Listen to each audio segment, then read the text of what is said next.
The Athletics' 6-win, 4-loss road trip had its twists and turns, but the Athletics are more than happy to be home as they still sit atop the AL West standings and boast the second-best record in the American League. Tonight, Scott Kazmir gets the ball and kicks off a 10-game homestand. The veteran lefty has been sensational so far in the green and gold. Kazmir's ERA sits at 2.11, and that is fourth best in the American League. Kazmir and the A's return to the Coliseum to take on the Mariners next.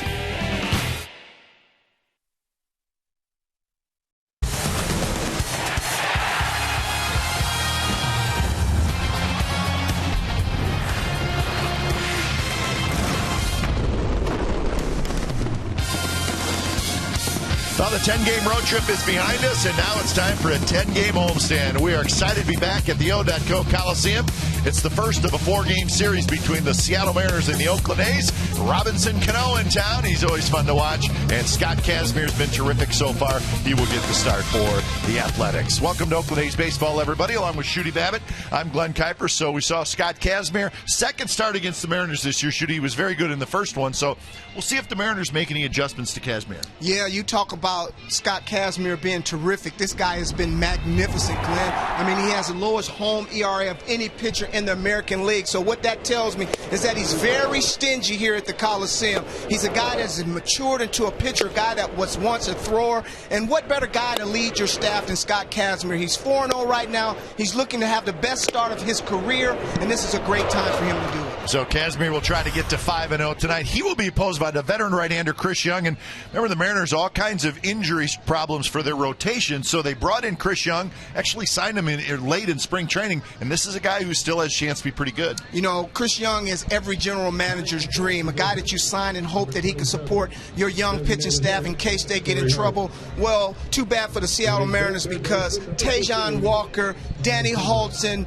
Paxton, I mean, everybody has suffered some type of injury, and Chris Young has been able to fill in. And you know what's amazing about Chris Young? He's a guy that's 6'10". You know, we've become a radar gun industry where everybody looks up at the radar gun to see how hard a guy is throwing. It's 80, 60, 88, and people wonder why can't we hit this guy? Where he's 6'10", and it looks like he's throwing straight downhill, and the ball gets on you in such a hurry that before you know it, the guys don't know what's got on him, and that's what makes him so good. The A's are going to have to be patient tonight. They're going to think that it's 86, but it's really 91 because how quickly it gets up on them. So it's going to be a great test for them, too. All right, so a couple of veterans, Kazmir and Chris Young, set to do battle in Game 1 of this 4-game series here at the Coliseum. We'll have lineups and first pitch in just a moment.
By Jack in the Box. Head to Jack in the Box and try the new Jack's Blazing Chicken Sandwich. It's Jack's hottest sandwich yet.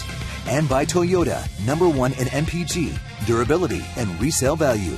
Toyota, let's go places.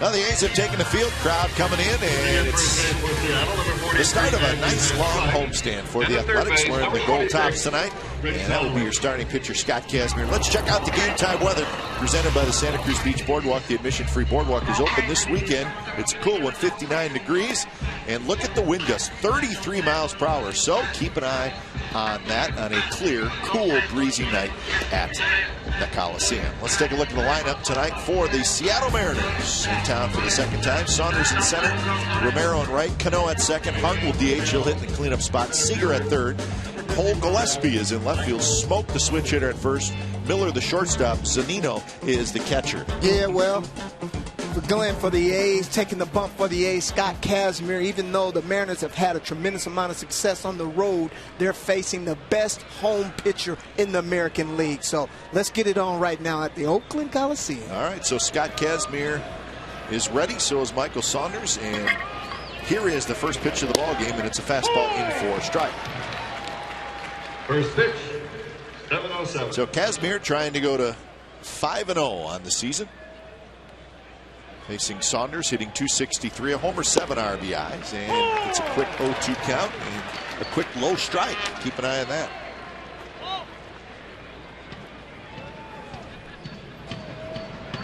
Saunders does not have a hit in his career against Kazmir. He rolls this one foul. Umpires tonight. That's Ron Kulpa calling balls and strikes. Ed Hickox at first, Lance Barrett at second, and the crew chief, veteran Dana DeMuth, is down at third, and there's Dana sporting the stash. That's new. There's a line drive off the tip of the glove of Donaldson into left field for a base hit. So Saunders going the other way, and that's how this ball game gets started. Here's the A's defense. Moss, Crisp, Gentry in the outfield. So no Reddick and no Cespedes tonight. Donaldson, Lowry, Sogard, Barton on the infield. Jesu is your catcher.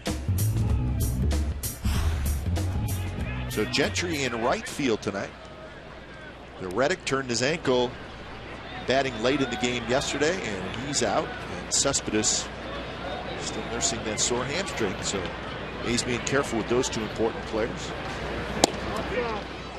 Glenn, right away looking at the way that the Mariners are approaching Kazmir, him having the success that he had against his ball club in the last start, they're taking pitches early on to see if he's going to attack them the same way. It'll be interesting to see how they adjust Scott Kazmir. It was on the 13th of April, 6 shutout innings for Kazmir. He was terrific. In fact, this is a rematch of that Sunday afternoon up in Seattle. It was Kazmir and Chris Young, and the A's won the game 3-0.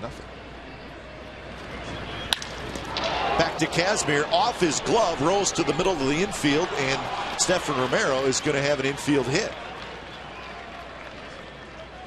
So Stephen Romero hit it off the glove. Kazmir's glove slowed it down, but then it trickled right into kind of no man's land. You look at this ball club, and they're kind of made up like the A's a little bit right now. So much is talked about the platoon situation here in Oakland, but Romero's a guy that had a great spring training. He's a right-handed hitter. He can play anywhere on the field. Right away, he's playing dividends for Lloyd McClendon by being able to be inserted in the 2-hole. It gives Scott Kazmir a different look, and right away the A's find themselves in a tough situation. 2 on, nobody out for Robinson Cano. Cano, .293, a homer, 18 RBIs. So he had a little bit of a slow start knocking in runs, but not so much anymore, as he has now got 18 RBIs. Corey Hart in the on-deck circle, so an early jam for Scott Kazmir.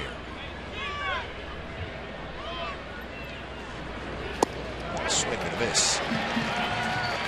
I think this is a situation that you really don't want to find yourself in too much if you're facing Robinson Cano.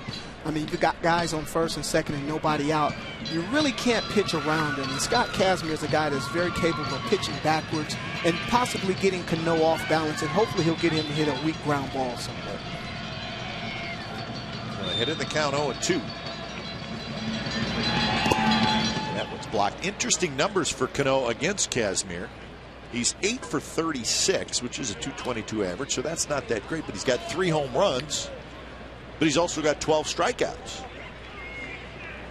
I think it's going to be like that for him for most of his career in Seattle until they get somebody behind him, because he's going to have to guess a lot, and a lot of times he's going to guess wrong, and he's not that type of hitter.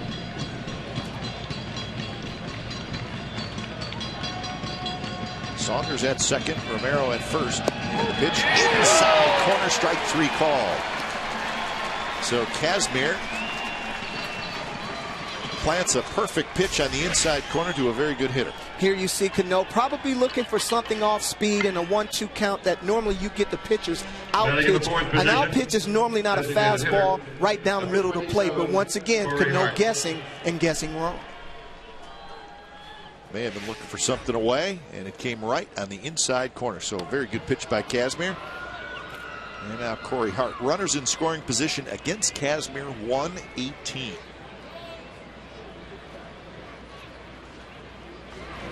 That's how you have the ERA that Kazmir has. 2.11, 5th best in the American League so far for the A's lefty, facing Corey Hart.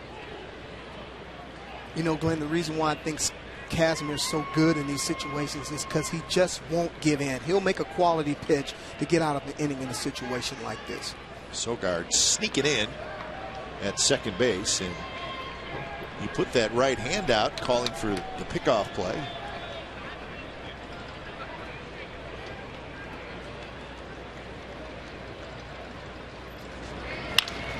And that one's hit into right field, and that's a base hit. Saunders going to score. The throw goes to third, and he's safe at third. And the Mariners with an early 1-0 lead. Glenn, if you watch Sogard, holding on the runner at second base, trying to make sure that he doesn't get enough lead where he can score on a base hit. This is the reason why that they were able to hold him up there and not let him take extra bases there, because Sogard was holding him on, but by him holding him on, it also let that hole exposed over there a little bit, and I think that's why that ball trickled through there. So Exmo brought to you by Cache Creek Casino Resort. Corey Hart doesn't do it a lot, but it's a base hit to right field and not going to run. So Hart picks up his 11th RBI. And now Kyle Seager, who's been a hot hitter. First and third, 1 out. Inside to Seager. Mariners come in with a 14-15 record, so they get their sights set on getting to 500. They have been playing well. They've won 7 out of their last 9.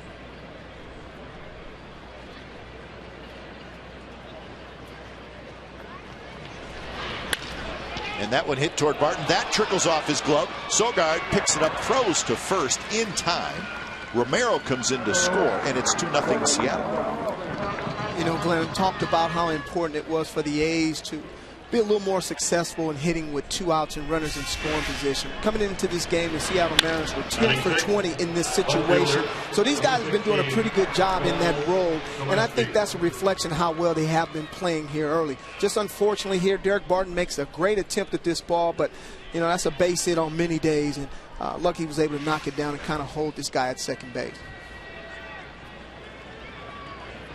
So it gives Seager his 17th RBI. And here's Cole Gillespie. Cole Gillespie playing in left field.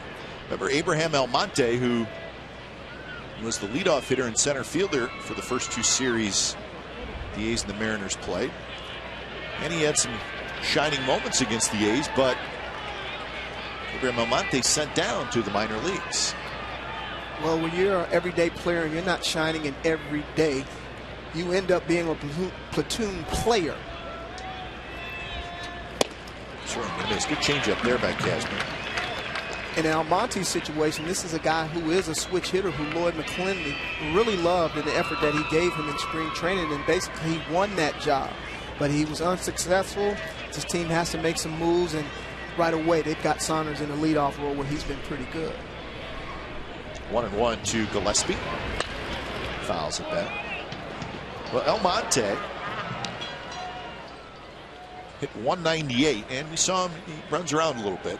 A little undisciplined, but the problem was, Shooty, 40 strikeouts and 106 at-bats for a guy who was in the leadoff spot and who's not hitting 450-foot home runs. So that's maybe something that Abraham Almonte needs to work on. But I think he is a big league talent. Well, when you're playing in the center of the diamond, there is something that you have to be doing spectacularly well. And he wasn't really playing a great center field. And when you're leading off for a club and striking out like he was, there's no place for you on the field. 2-2 now to Cole Gillespie. Couple of runs in for the Mariners here in the first inning. Seattle also playing without Logan Morrison, who's got a bad hamstring. Morrison's on the disabled list. Trying to get their pitching staff back healthy, so Mariners have really been a little bit short all year. 2-pitch in the dirt, and now 3-2 to Gillespie with Smoke waiting in the on-deck circle.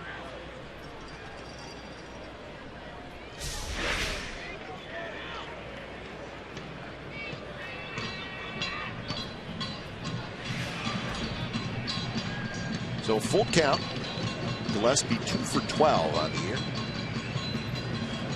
Swing and a miss. Change up, and Casimir strikes out Gillespie, but a couple of runs on 3 hits for the Mariners. Bottom of the first coming up. 2-0 Seattle.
To bat in the bottom of the first, Crisp, Lowry, Donaldson, Moss, Callaspo, Jaso, Gentry, Barton, and Sogard. That's your A's starting lineup.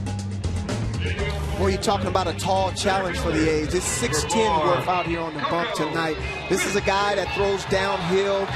Very deceptive. Very hard to pick up the baseball. One thing the A's are going to have to do is make this guy get the ball down. I know that sounds kind of crazy for a guy that starts up so high, but you've got to make him get the ball down in the zone and get his pitch count up. Chris Young likes to work the top of the strike zone, and he will get swing throughs with velocity of 88, 89. First pitch to Coco Chris is lifted high, shallow left center. Cole Gillespie has it, and on one pitch, Coco's retired. Let's look at the defense for the Mariners. Batting in the second position, shortstop. Gillespie, Saunders, Romero in the outfield. Seager, Miller, Cano, Smoke on the infield with Zunino doing the catching.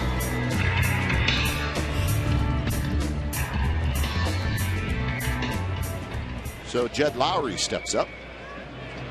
Lowry hitting .279, couple of home runs, 12 RBIs, and Young pours a fastball in first strike. Maybe not a fastball, 83 miles an hour. No, it was probably a fastball. Just said, let's just sit in there and get it. I always love to see veteran guys who pitched a long time, created pitches along the way, and they're just not afraid to just ease a batting practice fastball, usually early in the count. That one's hit high to right field. Romero drifting back, still going back. He's got it.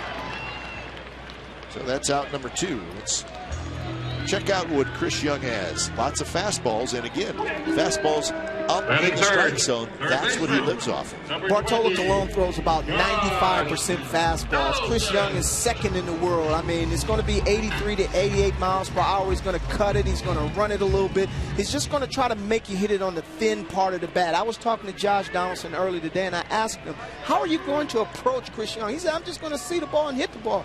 I said, well, you use that approach in the past, and it has been very successful. We'll see what he does tonight. That's Rick Waits, former big league left-hander, who is now the pitching coach for. You know, touching on that topic of Josh Donaldson, he says, Shooty, man, I see the ball like a beach ball up there, but for some reason, after I swing at it, I just don't square him up. Oh, Young works quickly. See, no messing around. No, what you see from Chris Young is majesty. I mean, you just don't understand how he gets it done, but this guy has pitched in the league for a long period of time for a reason, and that's the reason why.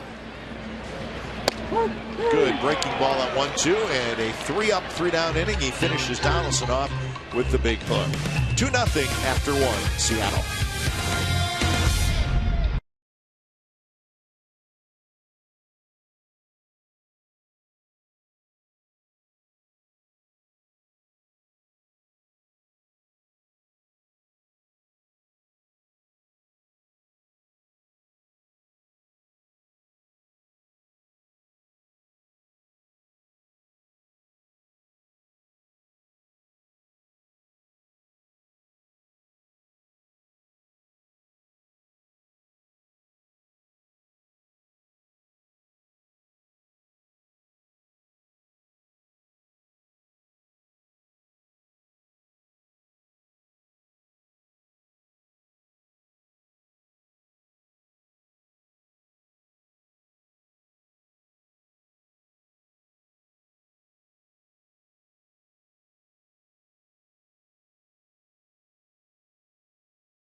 Chance to win MVP tickets, a prize pack for Catfish Hunter Bobblehead Day, and a once-in-a-lifetime meet-and-greet opportunity with the 1974 A's team. Enter to win at winwithstatefarm.com/Oakland A's by May 16th, and you could be a winner.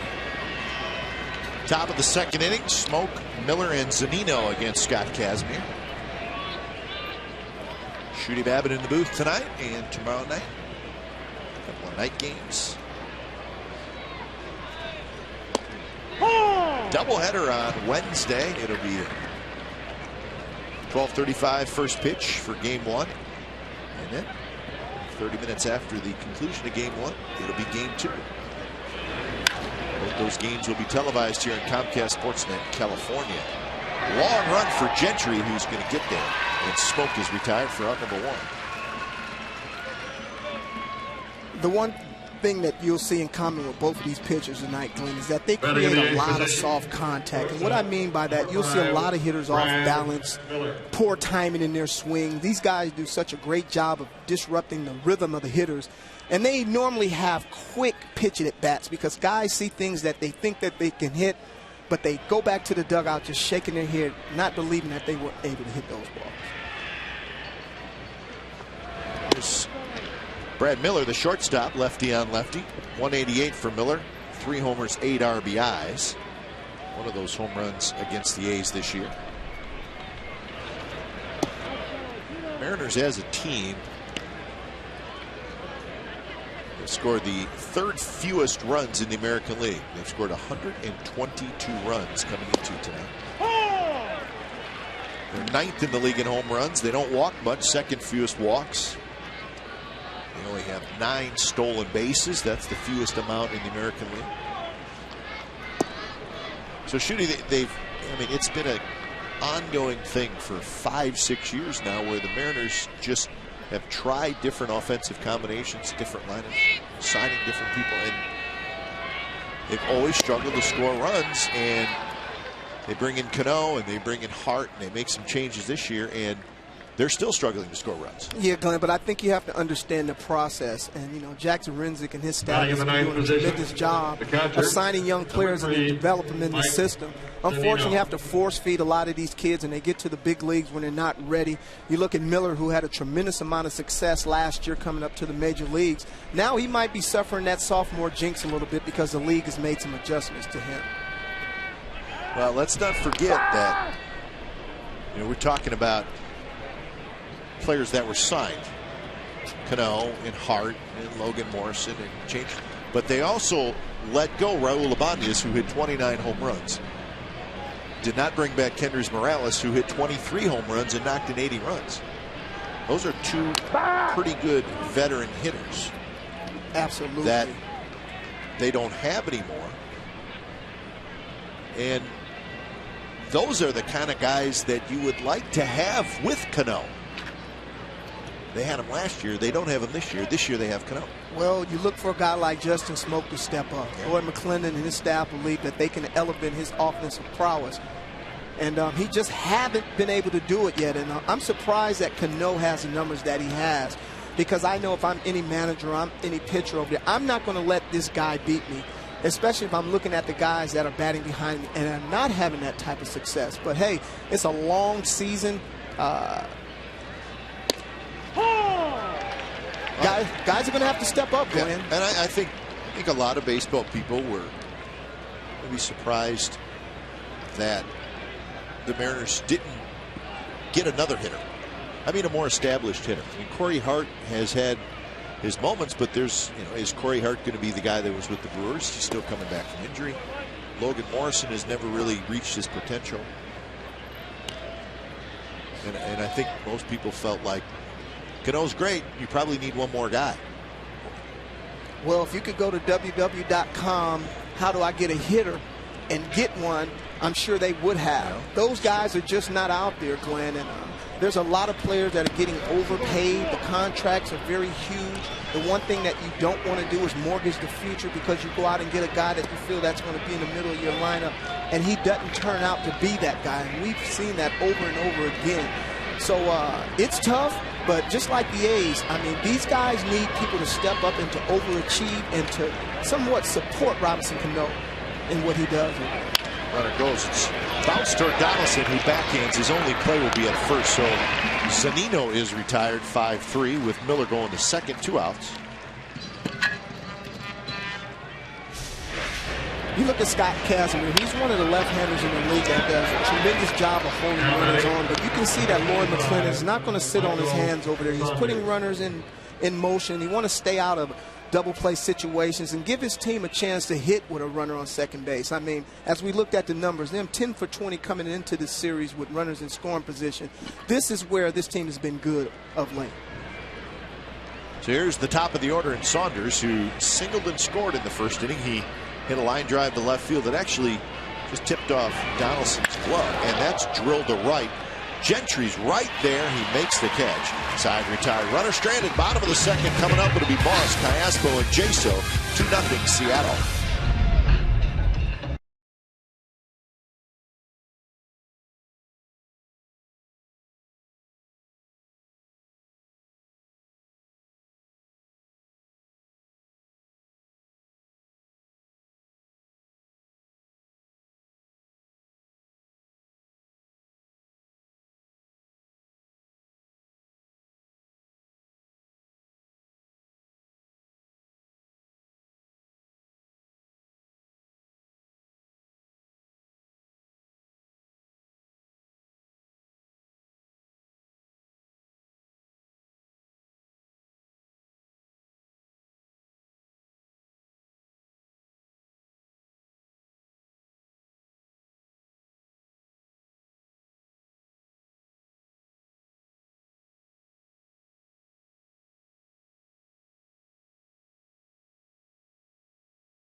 To the game, you know, number one, I think the Oakland A's have to make sure that they make Chris Young throw some pitches. Don't go up there, swing at the first, second pitch.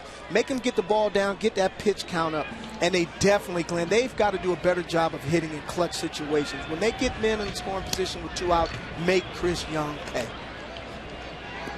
Moss to lead it off, showed bunt with the shift on. Miller is the shortstop, so he stayed in his spot. Seager is on the right side. Now the A's in that 3-game series over the weekend at Fenway were lost 2 out of 3. They scored a total of 7 runs. So there was not a whole lot going on offensively. Moss with a good swing there, and now it's count remains 0-2.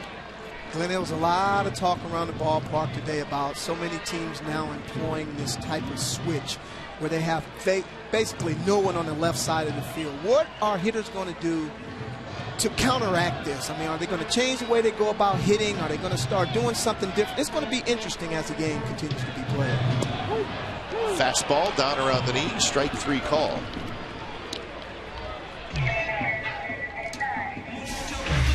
Well, you look at Chris Young once again, fastball, cutter, fastball with a little run on it. I'm going to make you see something that you really don't see. And Brandon Moss just can't believe that I took an 88-mile-an-hour fastball knee high.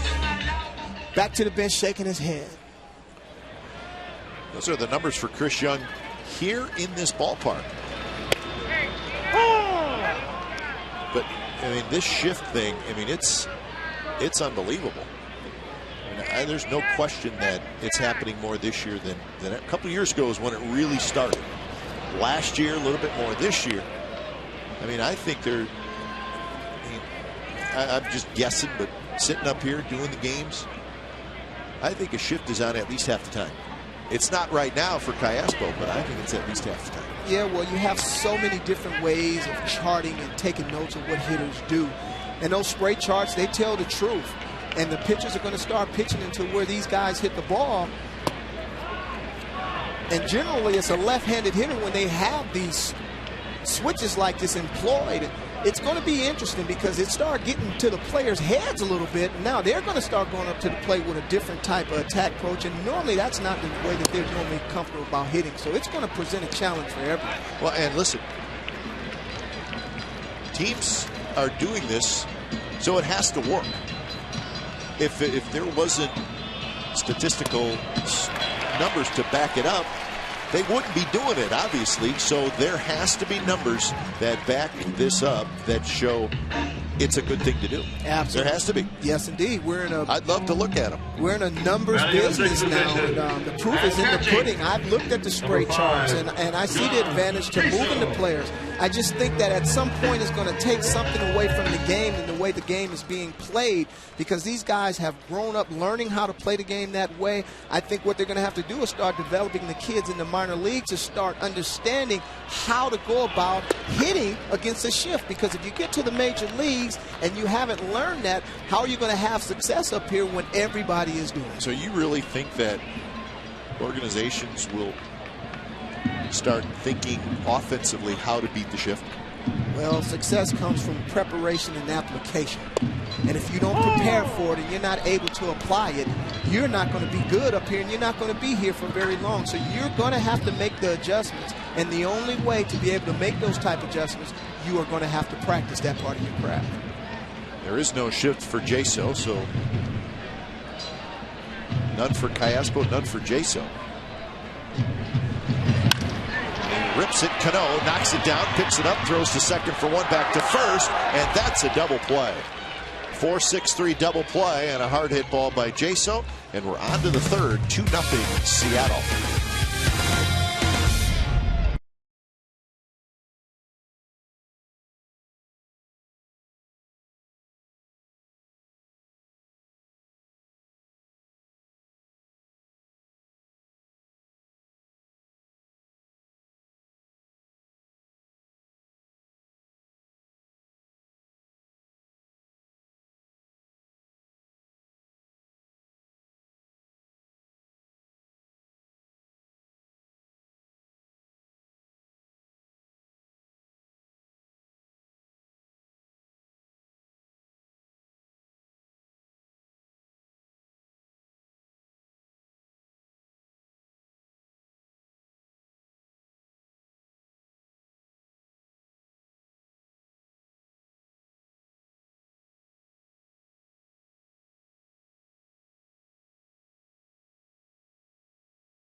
Now available. Join the millions of subscribers. Watch every out-of-market game live in true high def on over 400 devices. Visit athletics.com for your details. Hey, happy Cinco de Mayo, Shooty. Absolutely. Happy May 5th, Cinco de Mayo to you, 2014, Cinco de Mayo. Should have said that earlier.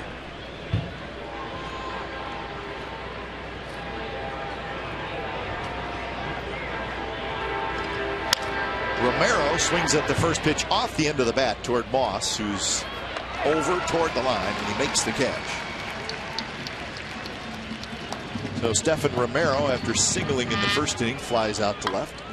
Now batting. One of the finer attributes about Scott Kazmir is his ability to pitch hitters different at bat by at bat. You know, pitch them backwards, start them off with fastballs early in the count, put them away with breaking stuff, and then pitch them backwards in the next at bat.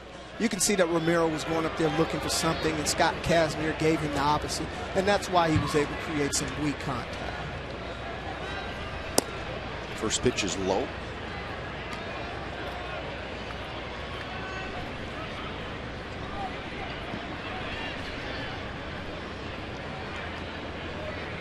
One 1-0 to Cano, 2-0 to Cano.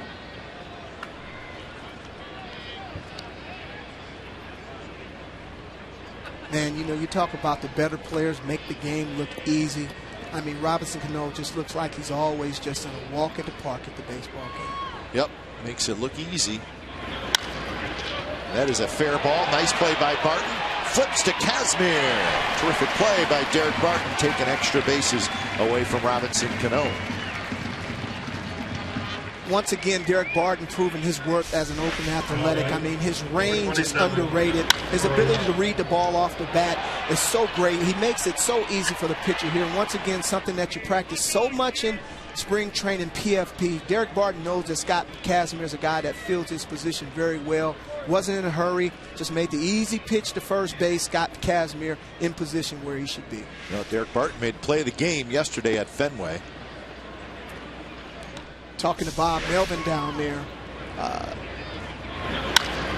Look at Kazmir here. Right away, against a left-handed hitter, normally your body is falling one way, but just having that wherewithal, knowing that your job is to be at first base on any ball that's hit on the right side of the diamond, that's a veteran right there, doing what he's been doing most of his career, where it just comes natural to him now. 1-1 to Corey Hart. 1-2. It's not easy for a lefty. They have to spin around and get headed in direction of first base. Remember, Brett Anderson had all kinds of trouble doing it because he fell so far off to the third base side. That's a great point you make, and that's the first person that I thought of. 1-2 pitch is hit toward right center. Gentry going back. Now stops, settles underneath. He's got it inside, retired. 3 up, 3 down inning for Kazmir. He's retired 5 in a row. Bottom of the third coming up.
Third inning from the Coliseum on a chilly night. Chilly and very breezy. It'll be Gentry, Barton, and Sogard, the bottom 3 in the A's lineup against Chris Young, who's walked 1, struck out 2 so far, and that 1 walk was erased on a double play. So Gentry getting the start in right field.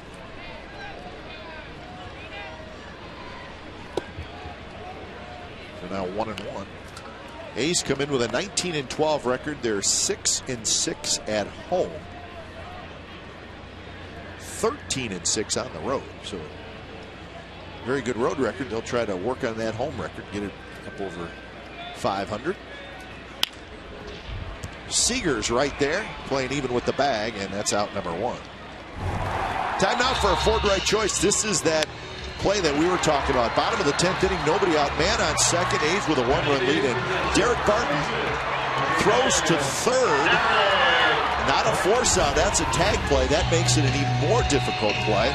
But they got the runner at third, and it really saved the game. Because if they don't get the out there, it's first and third, nobody out with a 1-run lead. So terrific play by Derek Barton, and you got to have confidence to do that. I was talking to Bob Melvin earlier today, and I asked him, I said, is that something that Derek did on his own? Because you don't normally see that. Normally it's protocol to make sure that you get the out. But if you watch Barton and you know the great athlete that he is over at first base, and Josh Donaldson, that catching mentality came in. I mean, there was no way in the world that Middlebrooks was going to get to third base. I think Donaldson thought he had chest guard on, knee guards, and face mask and everything else. Seager hustling into foul territory, and now he stops, makes the catch, and that's out number 2. But Bob Melvin definitely said, yes, Derek made that play on his own, and he knew if the ball was hit hard to him that he was capable of making that play. Running in the ninth position. It was a game saver. But boy, you got to make a good throw. Donaldson's moving back toward the bag. He's got the runner coming in. It's a difficult play for Donaldson as well. Very tough play. You've got 2 former catchers on the corners working together there, and there's so much said about Derek Barton and what he doesn't bring to the table at times, but you have to look at his whole body of work. And without the defense that he supplies for the A's over there, especially with the spacious ground that you have, the infielders feeling comfortable throwing to him over there, he brings a significant amount to first base for the A's. 1-1 the count to Eric Sogard. 200 the average for Sogard with 6 RBIs. 13 hits on the year, 3 doubles. Lofted fouls. This is the 3rd series of the year between these 2 teams. Nice play by that A's fan. Fully decked out in the green and gold. The A's are 4-2 against the Mariners this year. Took 2 out of 3 here earlier and 2 out of 3 in Seattle.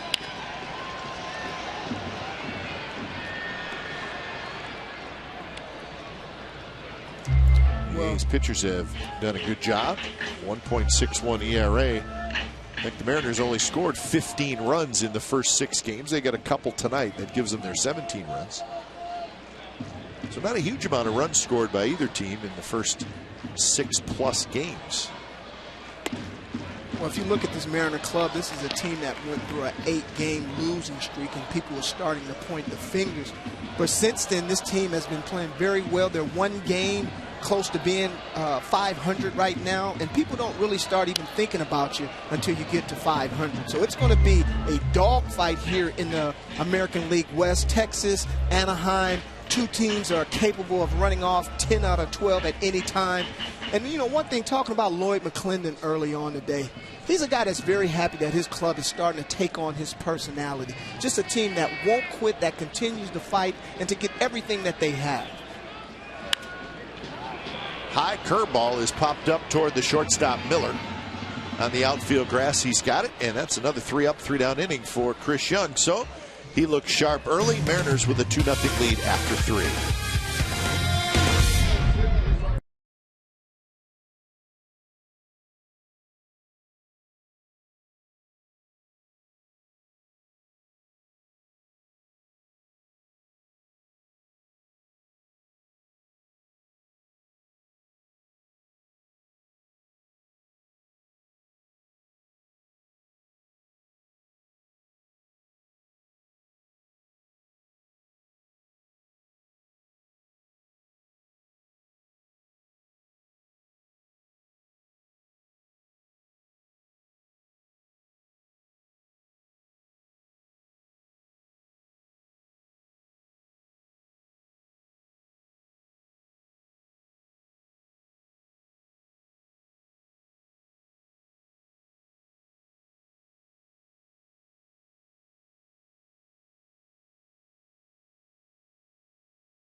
Sonny Gray, he was named the American League Pitcher of the Month for April.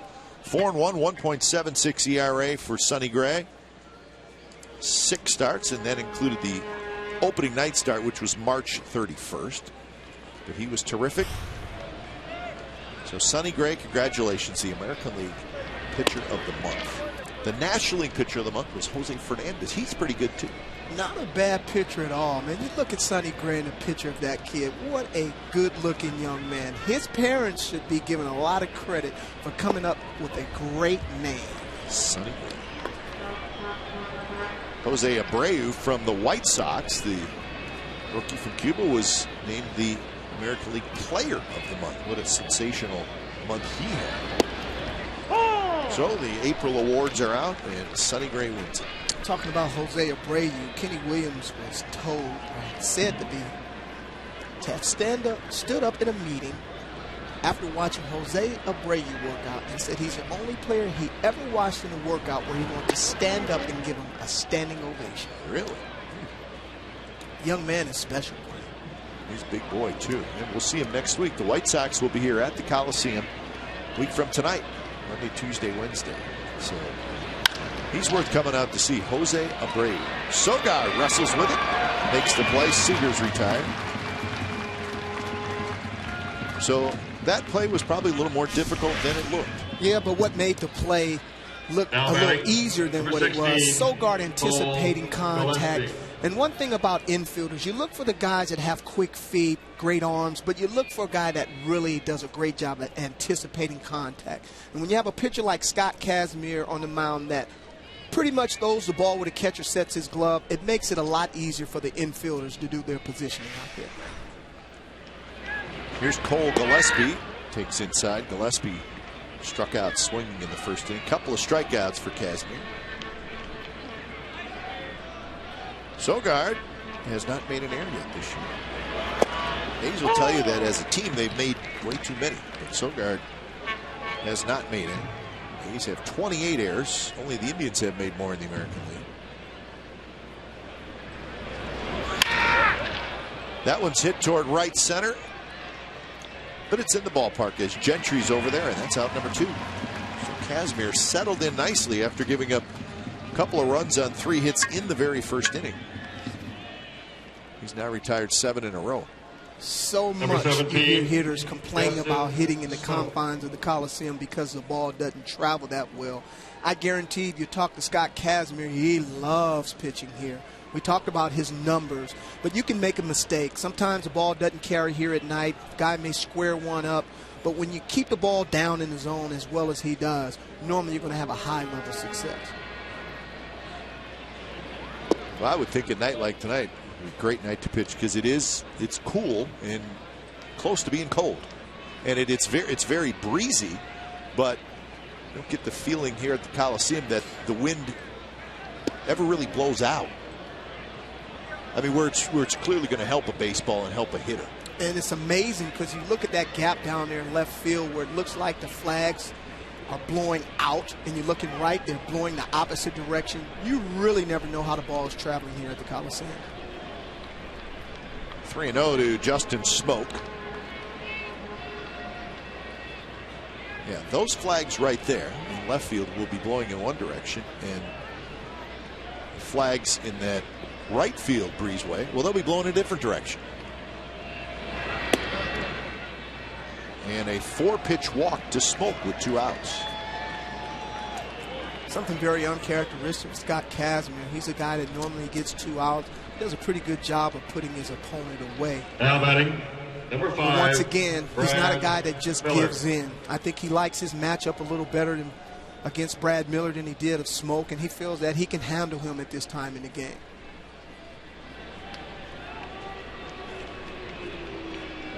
So Miller hits. Miller walked in the second inning. 2 walks now for Kazmir. Fastball on the outside corner. Some of the numbers for Kazmir, where he ranks in the American League this year. See opponents on base percentage, opponents average, opponents slugging. The ERA 5th. Walks per 9 innings. down the left field line. It's a long run for Moss into the corner, and it's fouled. It rattles around in the seats and then drops down on the field. Glenn, you look at those numbers, it's kind of like the great John Sherholtz once told me, Shooty, you know, those numbers are just like an autopsy. They tell you exactly what has happened. And we know for sure that Scott Kazmir has been pretty good in every aspect of his game this year for the Oakland A's. Well, and most importantly, he's made 6 starts. The A's have won them all. So he's pitched great. And the A's have, when it's all said and done, they've won the game.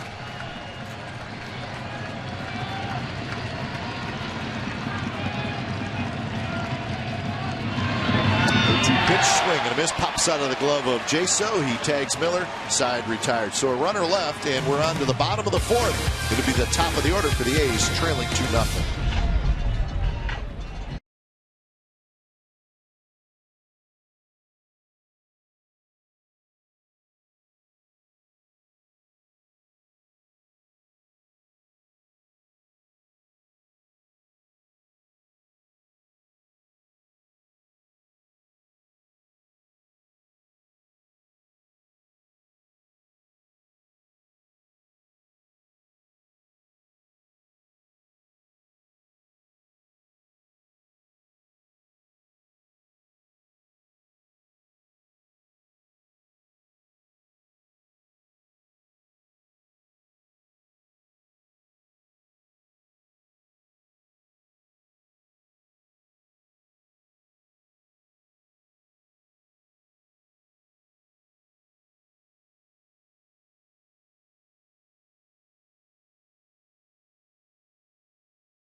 Driving value even further this season with Chevy Free Parking Tuesdays. Park for free at select Tuesday home games and get a ticket to the game for only $4. You better hurry while supplies last. To act on this special discount, purchase online at athletics.com/Tuesday and use promo code Chevy. Free Parking Tuesday, driven by Chevrolet. So, where were you parking when you were a high school kid driving to the A's game? Did you have your own parking spot already? Man, I drove my Stingray. Are you kidding me? Free parking. I could park my Stingray anyway. So, shooting in a Stingray, just firing down the 880, huh? Yeah. Nice. Banana seat, lamb handlebars, rolling. Oh, that's good. Coming to the A's game. Coco pops it up. And it's going to be into the seats.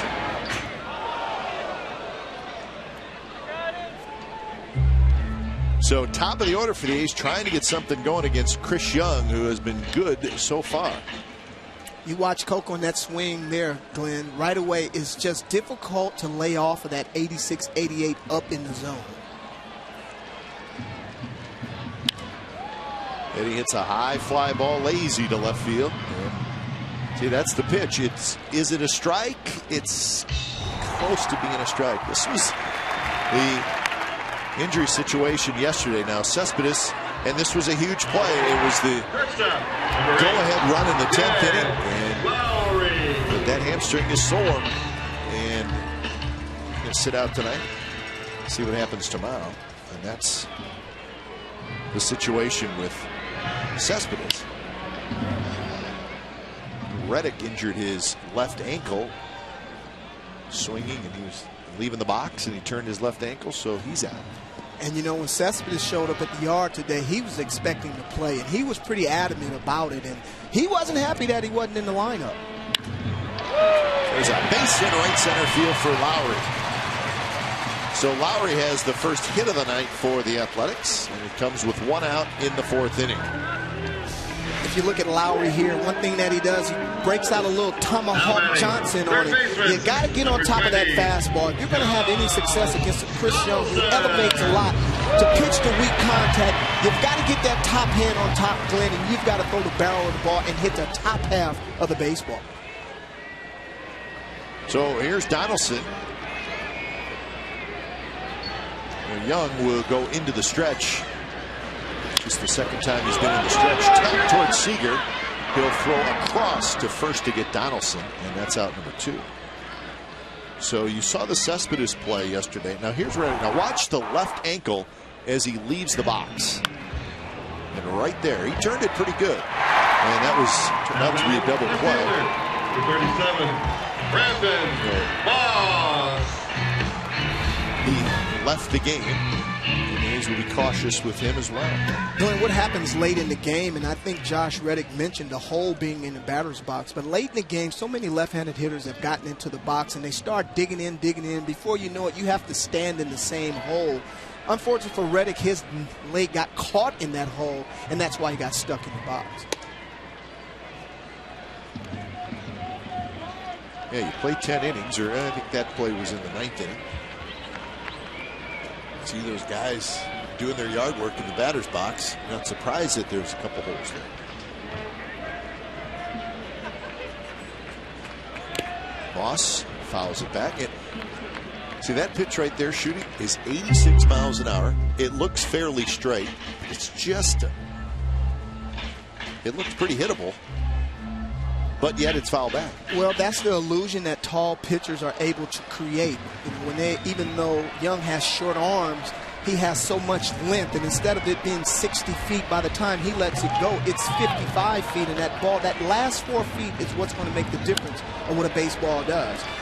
You watch right there. I mean, normally you don't see Brandon Moss getting jammed by a lot of right-handers, especially one that's throwing 86 to 88 miles per hour. But you get that leg kicked up, you try to pull your hands in, and that last 4 feet, he creates a little cut, and you've already made your mind up to swing the bat, and before you know it, he's broken your bat, and you're going into the bat rack to get another. Setting up outside, and there's that high fastball again, 86 miles an hour. Hey, this is what you see in a veteran pitcher that understands his craft. He's always done that too. Young guys think that you throw harder. Older guys know that you take a little bit off. Now, it wouldn't surprise me to see him throw 184 now, somewhere out of the zone, just to try to get Brandon Moss out on his front foot a little bit to create a little more weak contact.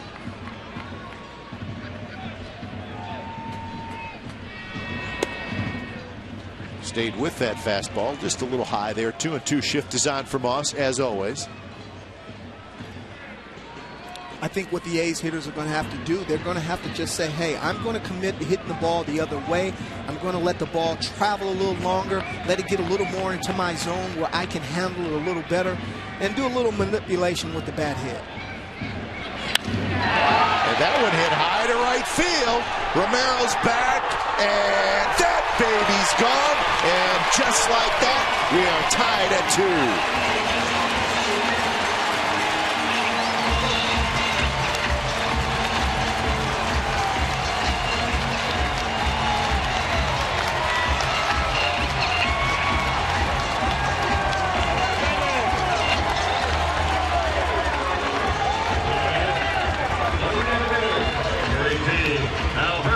So Moss with home run number 5, RBIs 23 and 24. And here's Callaspo, so a big 2-out hit for Moss.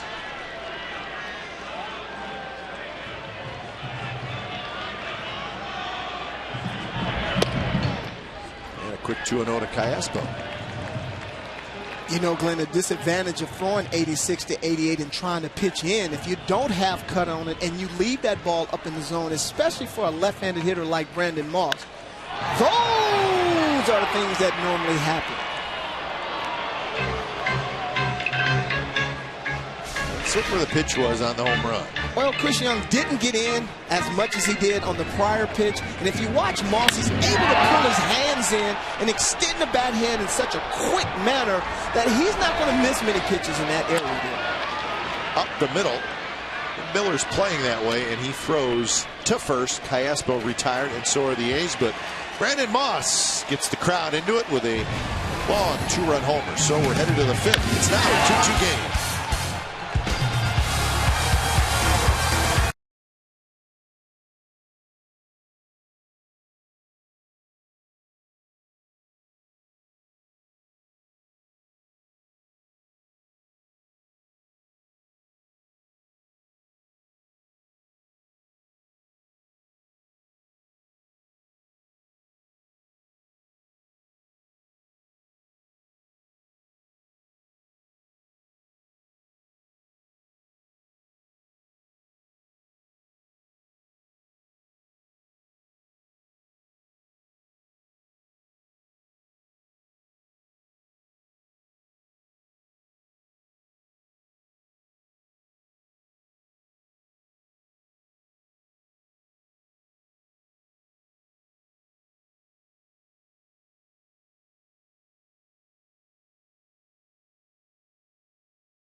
Photo.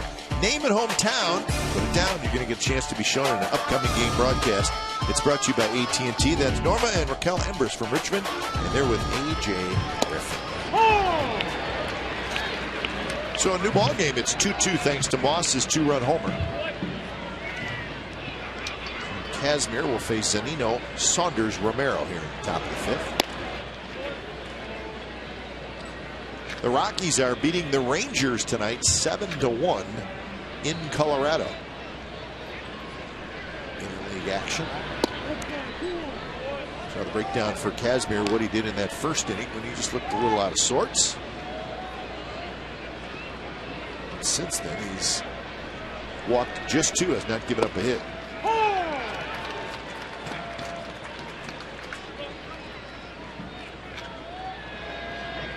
Troy Tulowitzki has hit a couple of home runs in that game for the Rockies. He's having a terrific season. The Rangers and the Rockies will play 2 at Colorado tonight and tomorrow, and then 2 at Texas.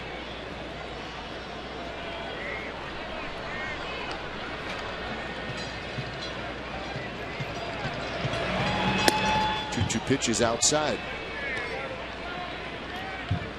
Yankees and the Angels are scoreless in the 4th inning in Anaheim. Phelps for the Yankees, Weaver for the Angels. That's the first of a 3-game series.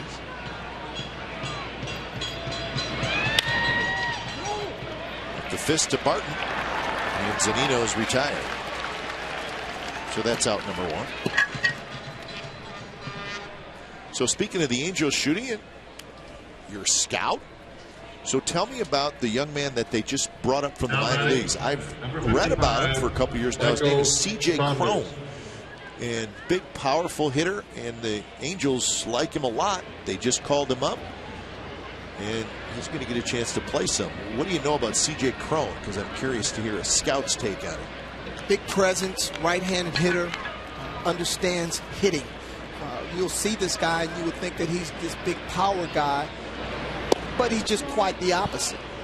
He understands how to use the whole field. He's had some shoulder issues in his past, but all he's done is hit his way to the major leagues. I mean, everything that they have thought of him, he has done it at the minor league level.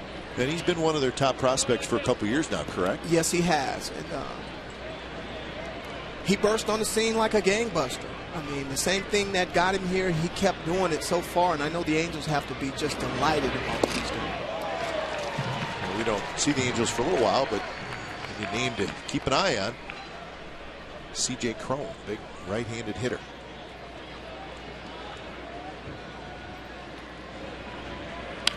Saunders gets jammed, and the count 2-2. Saunders singled and scored in the first, and then lined out in the second. He lined out with Miller at second base and 2 outs.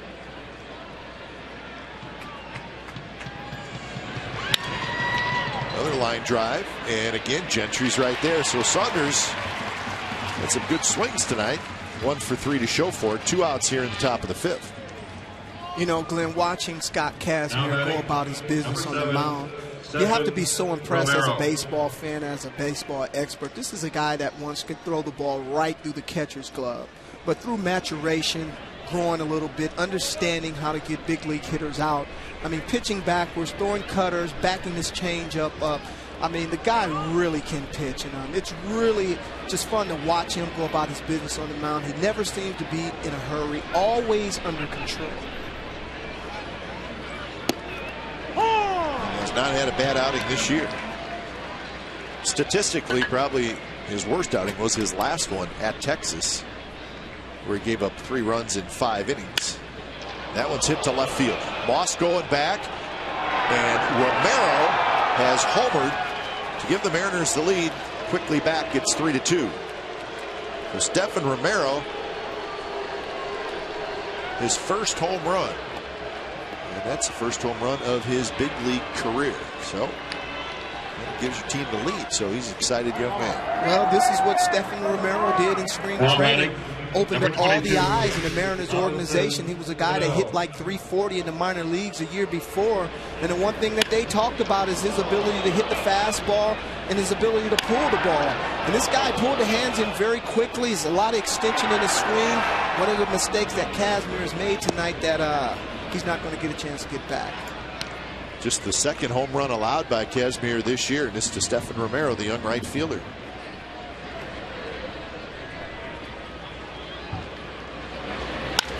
Cano, line shot, left field, base hit. Is that Robinson Cano right there or what? They gave Romero the silent treatment, and he probably knew it was coming. Yeah, well, whatever A's fan out there that got that baseball, you start getting your list together about the things that you want to trade that baseball in, because that's the way the business goes, so you make sure you get full value.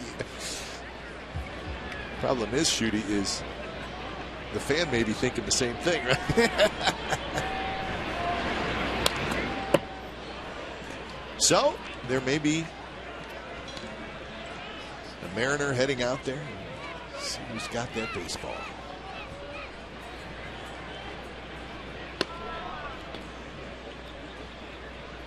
I don't think that's it. No, if it is, they'll give him the fake one. Inside to Corey Hart, and it hit him. So this inning started out nicely. Zunino retired, Saunders retired, and then a homer, a single, and a hit batter. You know, talking about some of the success, Number 15, some of the recent success Kyle of the A's. Seager. Watching Kazmir try to make adjustments. You know, it's always interesting to watch the hitters the second time around and go about to see the way that they go about their at bat, as well as watching the pitcher. You see Scott Kazmir trying to bust these guys in a little more. He tried it with Romero, couldn't get the ball in enough. Right there, he got it in enough, but unfortunately for him, he got it in too far. So here's Kyle Seager, who swings wildly and misses. Seager, an RBI ground out in the first, and then another ground out in the fourth. So he's 0 for 2. You know, one thing that I like about Scott Kazmir is where he's standing on the mound. So much you see young pitchers today not standing on that first base side, especially when you're left-handed, because you create such a difficult angle for that hitter. Kazmir's slider looked like it's breaking about 8 feet to Sager up there, and that's one of the most difficult things for a left-handed hitter to do is hit off a left-handed pitcher. Seager got one up there. Fouls it into the second level. So 0-2. Cano at second, Hart at first.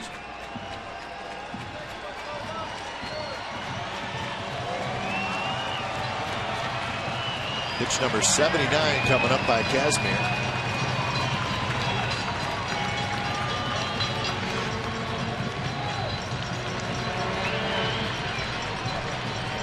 And here it is. And it's grounded towards Sogard. Sogard scoops it up. Flips to first through a changeup, but Barton grabs it. Side retired. Stephan Romero with his first major league home run. And the Mariners have the lead back.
Memorabilia sale going on right now. During every home game this season, the A's are selling authentic game-used and autographed memorabilia behind Section 120 at the Coliseum. Items include autographed baseballs, jersey, game-used helmets, bats, balls, bases, lineup cards, and more.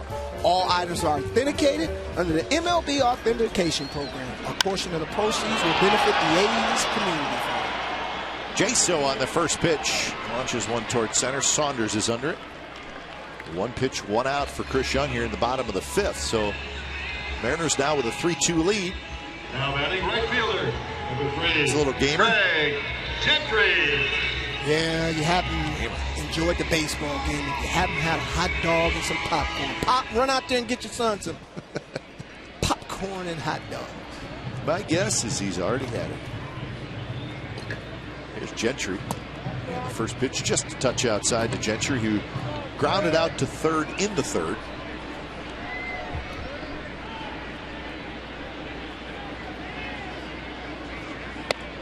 Fastball high, 2-0.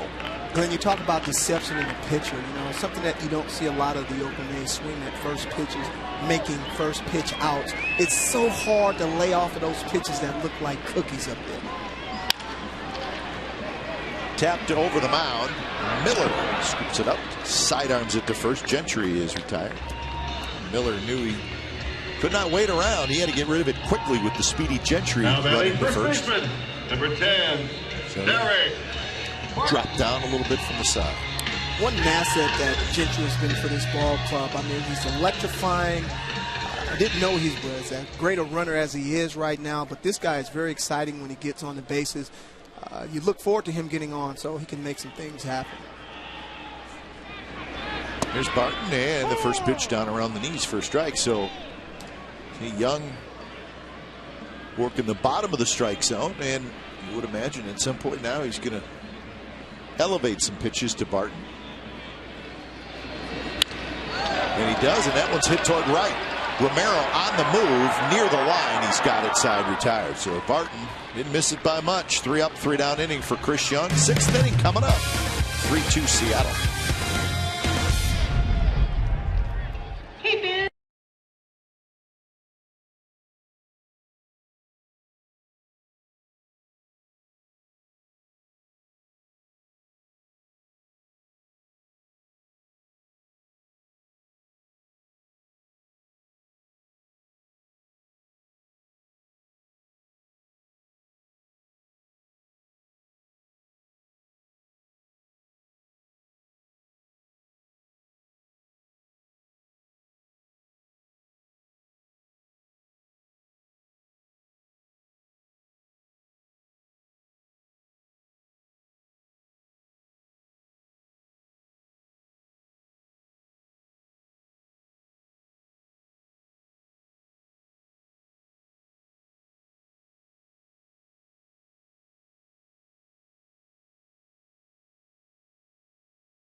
Comcast Sportsnet, California's Authentic Fan Fridays here at the Coliseum. Friday, get a ticket in our value deck behind home plate and Authentic A's fan sunglasses, a cheer card, and a $6 food drink voucher, all for one great price. The best deal in Bay Area baseball is Comcast Sportsnet Authentic Fan Friday.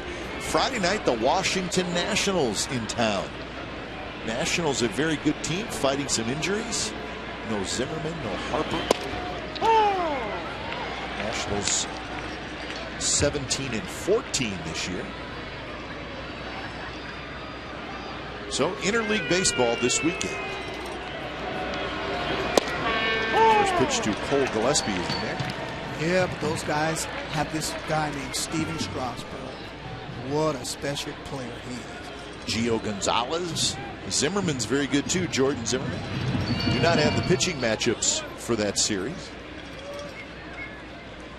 Nationals are at home this week. In fact, they're playing the Dodgers, but they're in a rain delay, and they've been in a rain delay for a long time in Washington.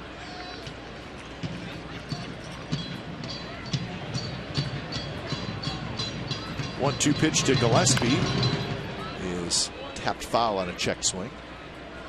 Gillespie, Smoke, and Miller here in the top of the 6th inning.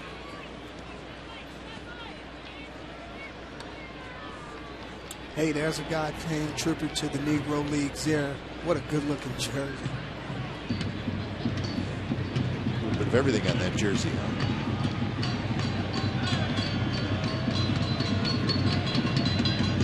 1-2. And that's shot to left, and that's a base hit. Moss is going to have to hustle over. Gillespie is going to make a big turn, and he'll stop. Moss did a good job of getting over there and then making a good throw in.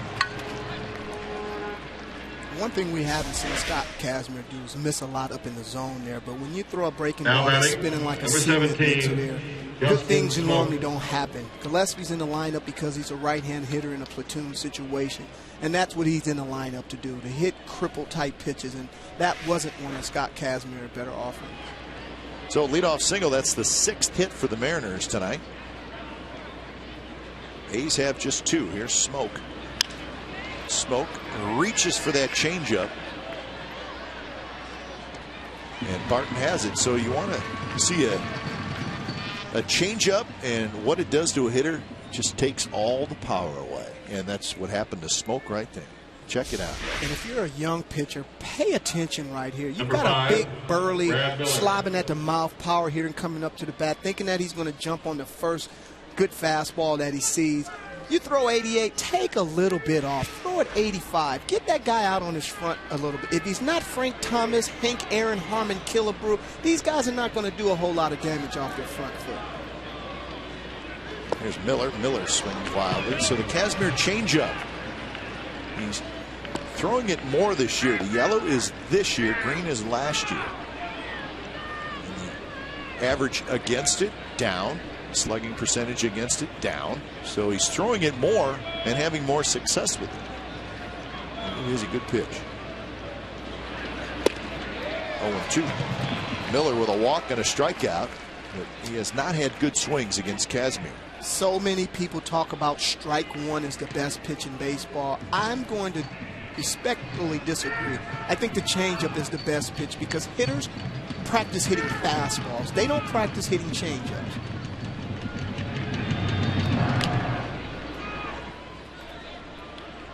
And it doesn't take a whole lot. You know, I was fortunate enough to play with the great Mike Norris, and he always talked so much about finger pressure.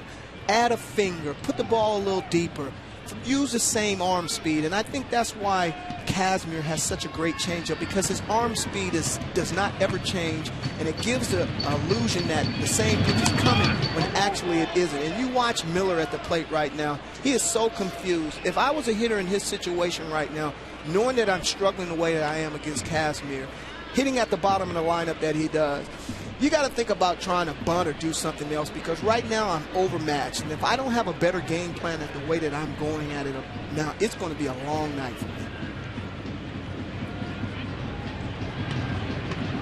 0-2 the count to Miller with Zunino to hit next. Got a fastball, fouled it back. So you're saying you can't practice hitting a changeup? No way possible. I mean, you just got to hope the guy elevates a changeup or bad location or something like that. Unless you know the guy is a changeup pitcher. Runner goes, ball was in the dirt, and Gillespie's going to go to second. Kind of a delayed steal by Cole Gillespie. Yeah, but what made that a great base running decision by Gillespie was the secondary lead that he had. I think base running at the big league level is as bad as it's been in a long time. You teach great leads and great secondary. Gillespie's feet never stopped moving. Coaches teach ball in dirt, take off. He read ball in dirt, easy for him to walk into second base. And that one's drilled toward left field. Moss can't see it, and it bounces in front of him. Gillespie's going to be waved home. The throw to the plate. There is no throw. It's juggled by Donaldson, and the Mariners pick up their fourth run. So it's a single RBI, and you could see Moss. He was trying to fight the lights and just could not come up with it. We've seen this over and over at the Coliseum, Glenn. Not only is it tough to play day games here, but there is a certain ball that's hit about 20 feet high for outfielders, and I don't care how good you are out there. When that ball goes in the bank of lights there, I mean, you have to be a pretty good outfielder to be able to make the adjustment and make that play. We've watched Yoenis Cespedes on several occasions have difficulty. So it doesn't matter who's out there. It's just a tough play. I think Brandon Moss did a great job by keeping that ball in front, at least not letting that runner from first go to second. Kurt Young out to talk to Kazmir as Fernando Abad quickly loosening up. And I think if Donaldson handles that ball cleanly, there may have been a play at the plate. Yeah, that ball was offline there. He did have to freeze because he wasn't sure if Moss was going to catch that ball, and I was a little surprised that he got as good a jump as he did there, but Rich Donnelly was waving him all along there. Here's Zunino, who has grounded out twice.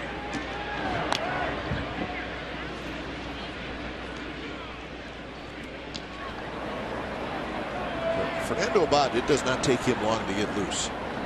Bob Melvin has said his first pitch loosening up in the bullpen is generally about 89 to 90 miles an hour. He's like, let's go. And that's what you like in your bullpens, guys. But I think what's even more impressive is he throws strikes to him. Another throw to first. It's so frustrating as a manager, a fan, a player playing behind the pitchers when a reliever comes in the game, and his job is to come in there and get outs, and it's ball one, ball two, strike, 3-1, strike. I mean, come in, throw strike, get guys out. That's what you get paid to do. Good changeup, 75 miles an hour. Great changeup. If you look at Zunino's hitting chart, he's a pull hitter. So what does Scott Kazmir do? All he does is feeds his appetite a little bit, thinking that he's going to get something that he can pull, and he pulls the string on. That was like one of those Bugs Bunny changeup when we were watching Bugs Bunny back in the day. Back in the day? About this morning? I forgot you got a little Jack at home and you still have to watch those cartoons, boy. That's one of the things that I miss. All my kids are grown, but I've got an 8-month-old grandson, and I'm looking forward to watching Square Bob's. What is it? What's the rest of it? Square Bob Sponge Pants? You know what I mean? You are so good, Glenn. SpongeBob Square Pants. Oh, boy. Easy for you to say. Runner goes, and a swing and a miss, throw to second base. Not nearly in time. Miller may have just said, I'm going on first move. Yes, he did. And, you know, Scott Kazmir is a guy that normally does a pretty good job of holding runners on, but I think it's just reflective of the way that McClendon is managing right now. You know, as a base runner, it's pretty difficult to pick up a move on a guy that does a great job. So what you do is you take off on first move. You guess right, you guess right. If you don't, you're out by a mile. But stolen base easily there. Jaso. It's a tough block. He actually picked it. So the count is even to Zunino with a runner in scoring position.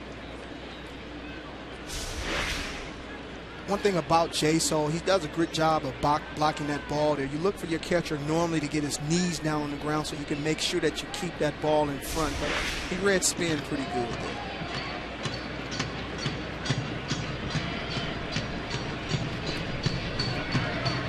Michael Saunders, the left-handed hitter, to hit next.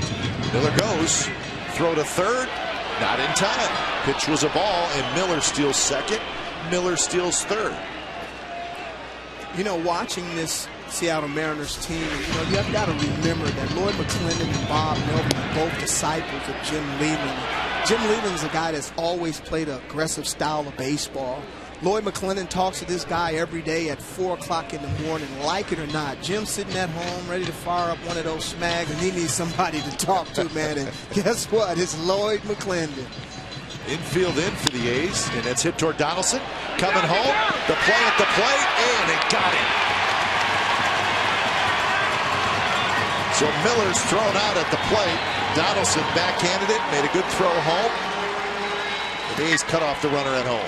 Outstanding play right there. That base runner down at third base, he was going on contact.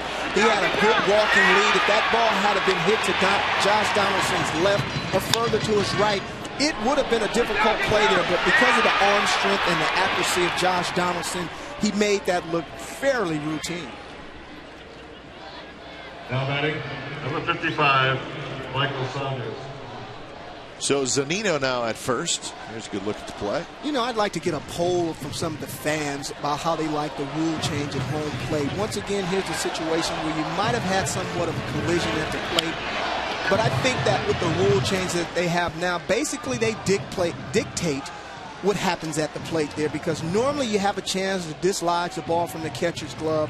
Now you have to slide away from the play and make it easy for a guy that has 10 pounds of armor on that's not in any harm at that point. Well, it's certainly controversial. Be interesting to see if there's any changes made to it during the offseason. Saunders flips from the left center, and that's going to be a hit. And trying for third, Zunino, the throw is there, and he's out by a bunch. So, base running mistake by Zunino. So 1 run when it was all said and done for the Mariners. They lead 4-2 after 5.5.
We watch right here as Eric Sogard just can't reach the base hit as the Mariners get on the board, and we watch Brandon Moss get some tape. Right there, that was a big blast for the A's, and Romero doing what he was brought up here to do. Bad pitch by Kazmir, bad results for the A's. And last not least, Brandon Miller, who had been getting carved up most of the game, was the beneficiary of a ball that was lost in the lights for Brandon Moss.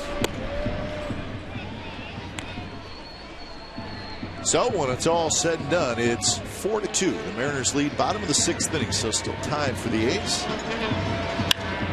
Sogard, high fly ball to left. There's out number 1. This is how the top of the 6th ended. One of the things you don't hear a lot about is going on for some of the Oakland A's outfielders. Right away, Brandon Moss, knowing that he has the strongest arm from a tough angle going through his left, and still able to apply a great throw to Nel Zunino, who's a guy that probably shouldn't be trying to go from first to third there. But Brandon Moss, a little upset about losing that ball in the lights, had a little more motivation in that throw. So 1 out, and here's Coco Crisp. And the first pitch strike, 83 miles an hour from Chris Young. 83-mile-an-hour fastball. Very hard to say that. And you know what? Chris Young could care less. Yeah, Chris Young is looking up in the 6th inning, and he has 61 pitches, and that's not a recipe for success against this type of pitcher. Pop-up foul. I think what's impressive about it, Glenn, is just in the way that he's getting it done. I don't even think Chris Young has broken a sweat out there yet. Just in a good rhythm. The A's need to do something to try to disrupt his rhythm a little bit.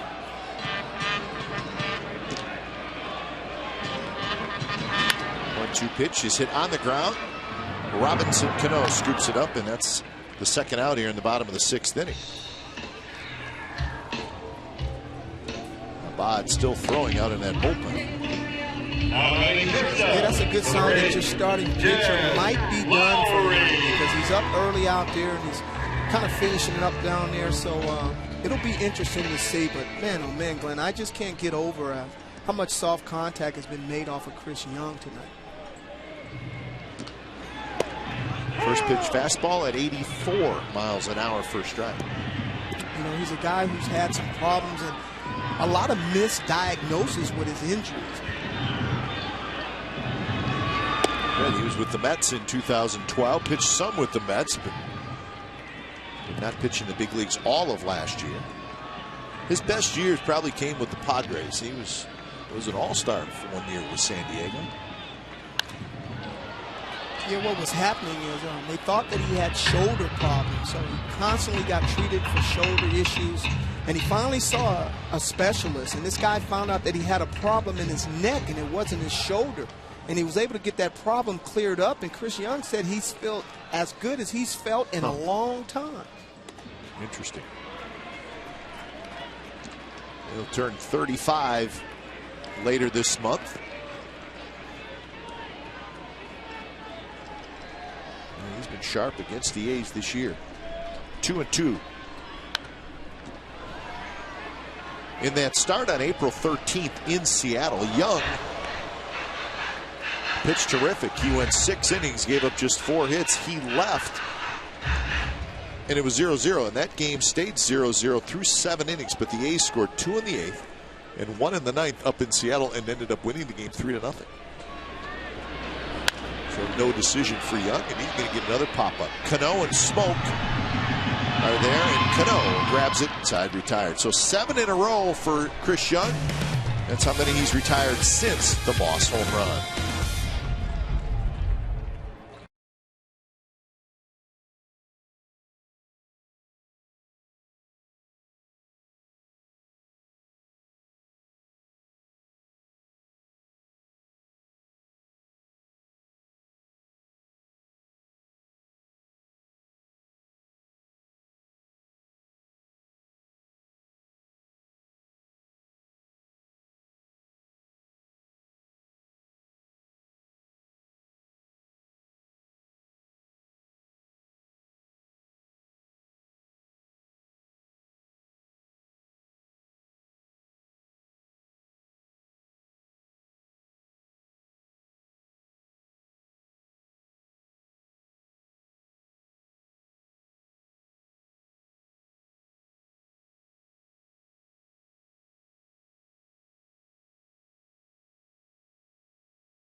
The 14th major leaguer to collect 3,000 hits. He singled off Montreal's Steve Rogers, and that was at Riverfront Stadium.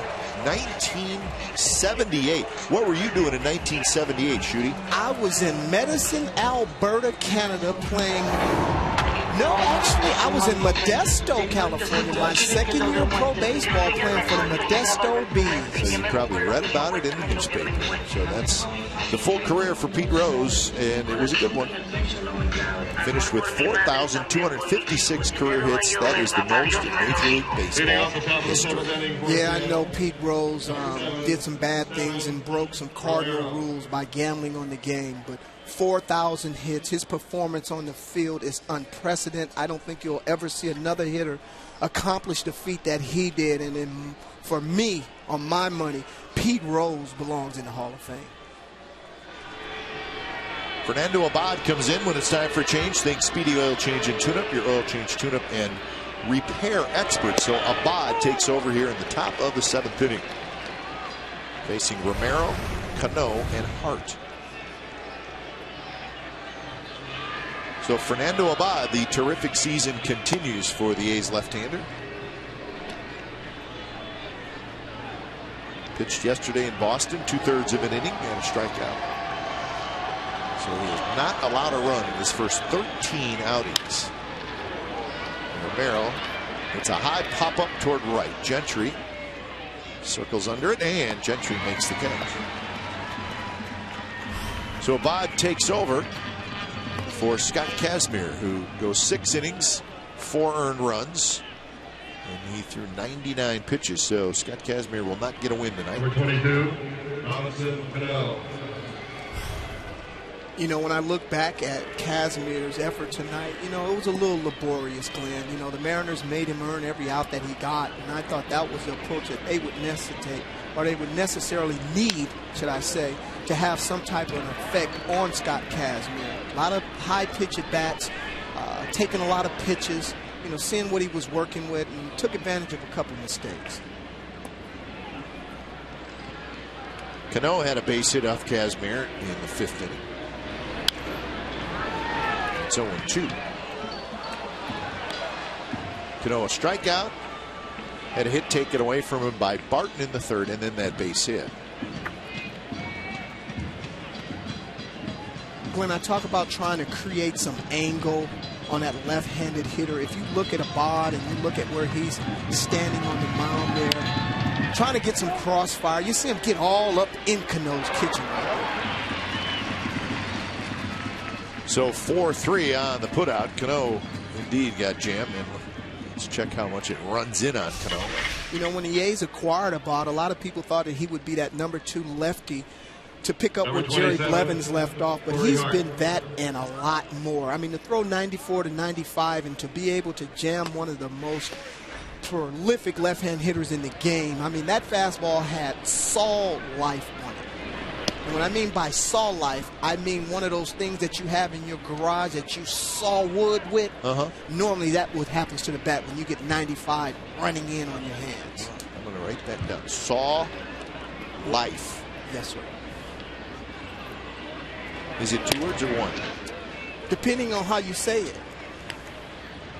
Saw life or saw life. I want to say it like you say it. I saw life in that fastball and on his hands. It sounded like 1 word. I know what you're saying. I think it's hard too for some left-handers to throw in to left-handed hitters, because they're so used to going away, away, away. That's a hard pitch for a left-handed pitcher to make. Yeah, and I think a lot of left-handed pitchers are afraid of hitting batters.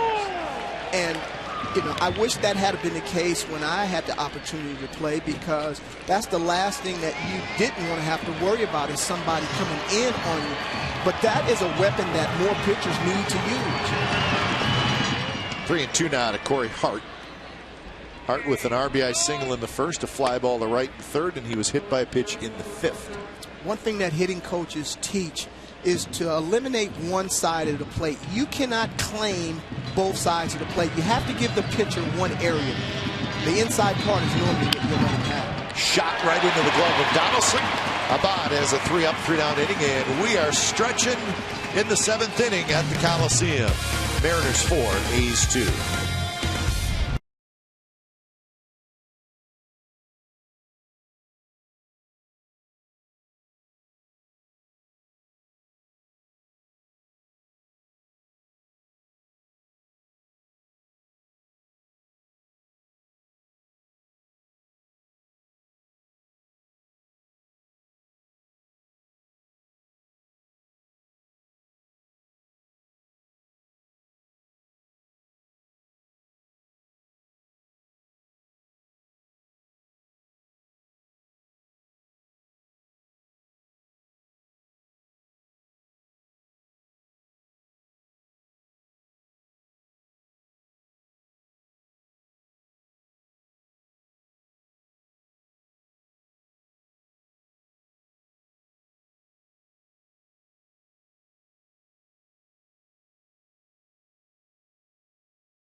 Brought to you by Chevron. Care for your car. Elias Chavez, that's your matchup. Ronis Elias, the young left-hander who's pitched very well for Seattle. And Jesse Chavez, one of the best ERAs in the American League. So that'll be tomorrow night. It all starts with A's pregame live at 6:30. And tonight, the A's trailing 4-2.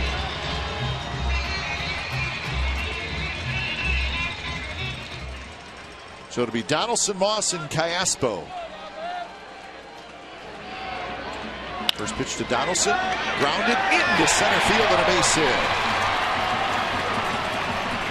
So Donaldson with a leadoff hit here in the 7th inning. Yeah, that has to be a sigh of relief for Josh Donaldson. You know, one thing that's a challenge for guys with a lot of moving parts, and Josh Donaldson is a guy with a high leg kick where rhythm is important. To be able to keep his leg up in the air a little bit, keep his balance back, and just think middle of the field, because as long as you try to pull a changeup type pitcher, he's going to keep you off the end of the bat all day long, and that's why Josh Donaldson hadn't had any success tonight. But thinking middle, I think that's when you have your best chance to have some damage. 27 consecutive games that Donaldson has reached base, whether it be a hit or a walk, being hit by a pitch. 27.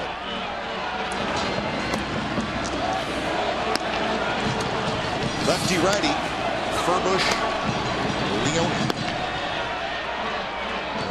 Getting close to being a bullpen game for both teams. Moss, a 2-run homer in the 4th inning. That tied the game. Only 71 pitches for Chris Young. Haven't seen that pitch a lot tonight. 79 miles per hour with a changeup. Yeah, well, the last pitch that he threw, Moss, he didn't get that one back. It turned into a souvenir.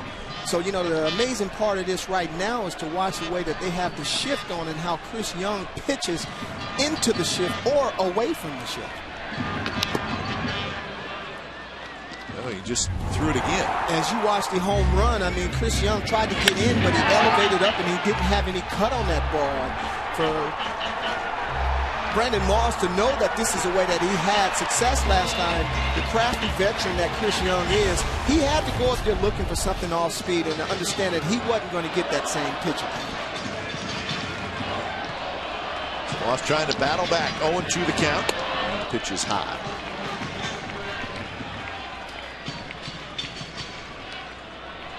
Ryan Cook throwing in the A's bullpen.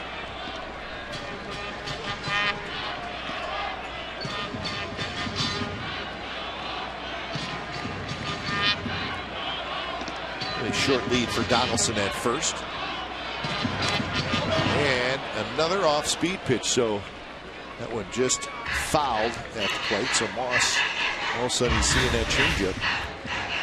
Wow, like you said, Glenn, we hadn't seen this pitch a lot. This just shows you how good Chris Young is. To be able to pitch with 2 pitches throughout 7 innings, fastball, cutter, and to keep that changeup in reserve, knowing that these guys are going to be sitting back a little bit now, waiting for something that they can elevate on. And what did he do? Slider in the dirt.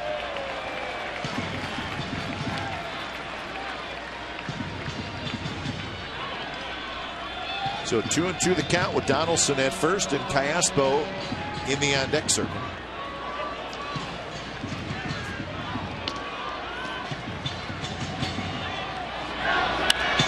Moss pops it up. It'll reach the seats.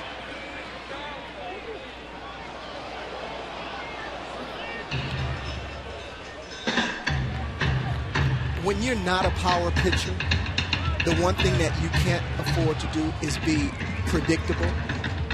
Chris Young is a guy that can throw a pitch that you know that's coming and you still can't do anything about. We talked about changeup guys trying to sit back on a changeup. Trevor, that was with San Diego. Trevor Hunt. Best changeup maybe in the history of the game. Hitters knew it was coming and they still couldn't do anything about it. Chris Young right now has to be very effective with his location. Location, location, location.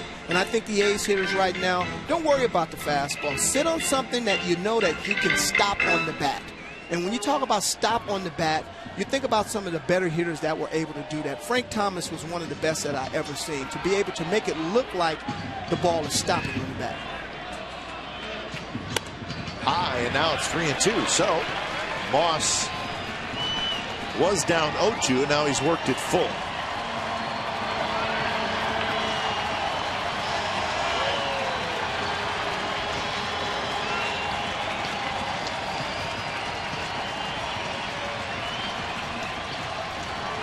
Donaldson not running, and the ball is fouled back. What a battle here between Young and Moss. This is one of the things that the A's do better than anybody in baseball, and that's grinding out at bats. You know, one thing that I like to see hitters do is very difficult to do when you have a guy like Chris Young who doesn't throw very hard. Is just spoil pitches, foul pitches off that you don't like that might be close to the zone until you get one that you do like. A's are good at that. And another foul ball. So an 11-pitch at bat for Brandon Moss. Furbush and Leone are ready in the Mariners bullpen. They've been throwing hard for a while now. And he walked him, not close. 2 on, nobody out for the A's here in the 7th inning. You know, Glenn, I thought one important element as far as Chris Young was concerned in getting his pitch count up is a guy that pitches up in the zone a little bit. Pitchers get tired. Their legs tend to be the first thing that get tired and they start elevating the baseball. If you look at Chris Young right now, he's having a very difficult time driving the ball down in the zone. And I felt early on that the A's were able to get him in this situation that they would have a better chance of getting him out the game a little sooner. Great at bat by Brandon Moss right there.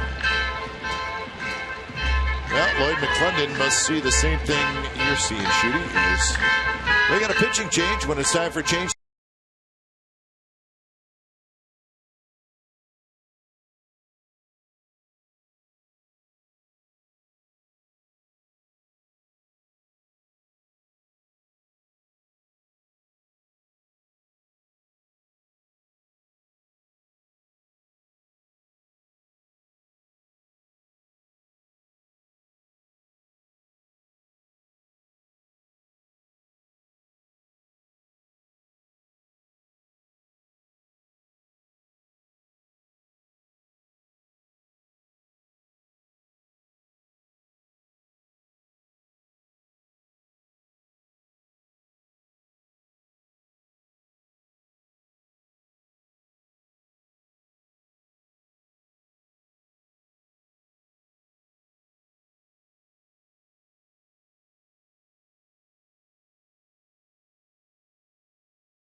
The Oakland A's and Journey are teaming up for a fireworks show on Saturday, May 10th, when the A's take on the Washington Nationals at 6:05. Members of Journey will perform the national anthem before the game, and the music of Journey will be featured during the post-game fireworks show, presented by Xfinity. That's this Saturday. You got to get your tickets, though, Glenn. You got to go to athletics.com/Journey for the fireworks. Should be a fun night at the ballpark. So Chris Young, 6+ innings. Number 18, Alberto Castro. He could win it, he could get a no decision, but he's not going to lose it. As he gives it over to the bullpen, Charlie Furbush. Now Furbush, generally pretty good reliever, but he has not pitched well this year. He's really struggled lately, and the numbers show. And what he's struggled with is his out pitch, Glenn. He's known for having a really good curveball, but he's been really getting underneath it, and he's been leaving a lot of balls over the middle of the plate. And the first pitch to Callaspo is not close, and he will do this too, where strike zone starts moving on him, and if he gets it near the strike zone, he's tough to hit. Well, what a play there. I mean, you look at Charlie Furbush out on the mound, and you see all that's going on with his delivery. Pitching coaches teach direction. They want to see a pitcher that keeps his legs underneath him and have straight line right to home plate. Charlie Furbush is on the first base side. He's throwing across his body. There is some deception, but there's also some inconsistency in his release. And that's outside to Callaspo, 2-0. You talked about Brett Anderson falling off to the third base side of the rubber. What normally happens here, a pitcher is running away from his arm. So what's happening, he's not allowing himself to complete his delivery. Therefore, his release point changes with every pitch. He's got to find a way to stay on direction. So 2-0. And that one at the knees for a strike. Didn't have to be.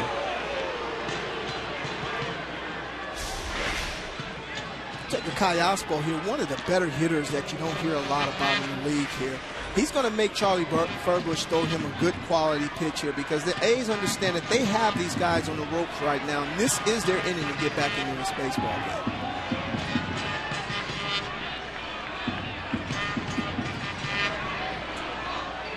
Donaldson is the runner at second, Moss at first.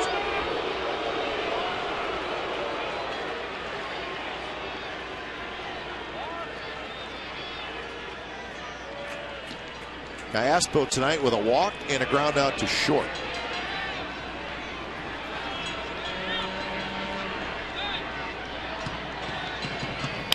There's a one-hopper to Miller. Shovels to Cano, and that's a double play.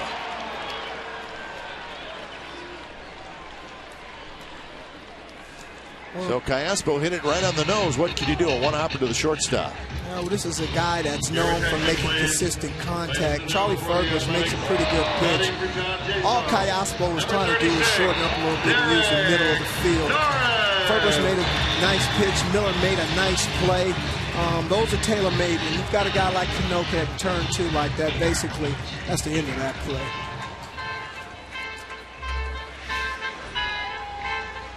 So Lloyd McClendon's coming out. He's going to make another pitching change.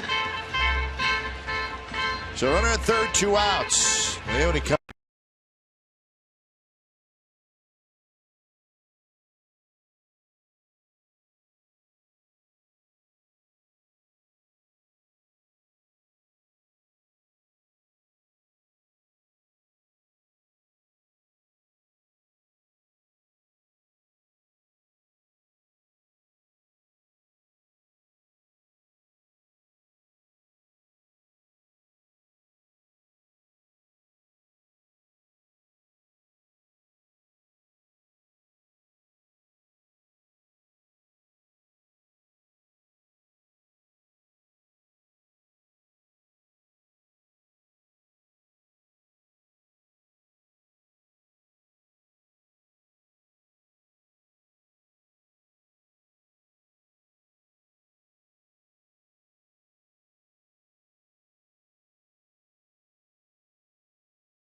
by Xfinity, home of the most live sports. And by Toyota, #1 in MPG, durability, and resale value. Toyota, let's go places.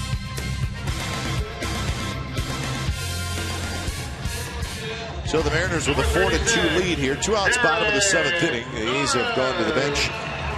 Norris will pinch hit for Jaso. So the Mariners go to the right-hander Dominic Leone. Very good numbers for Leone. 13 strikeouts in 12 2/3 innings. And he's trying to get the final out here in the bottom of the 7th as he faces Norris. This is a guy that didn't pitch above Double-A last year, Glenn. He was 16 out of 17 in save opportunities with a 2.12 ERA. So he was magnificent. Another young Mariner getting force-fed at the Major League level. Dominic Leone.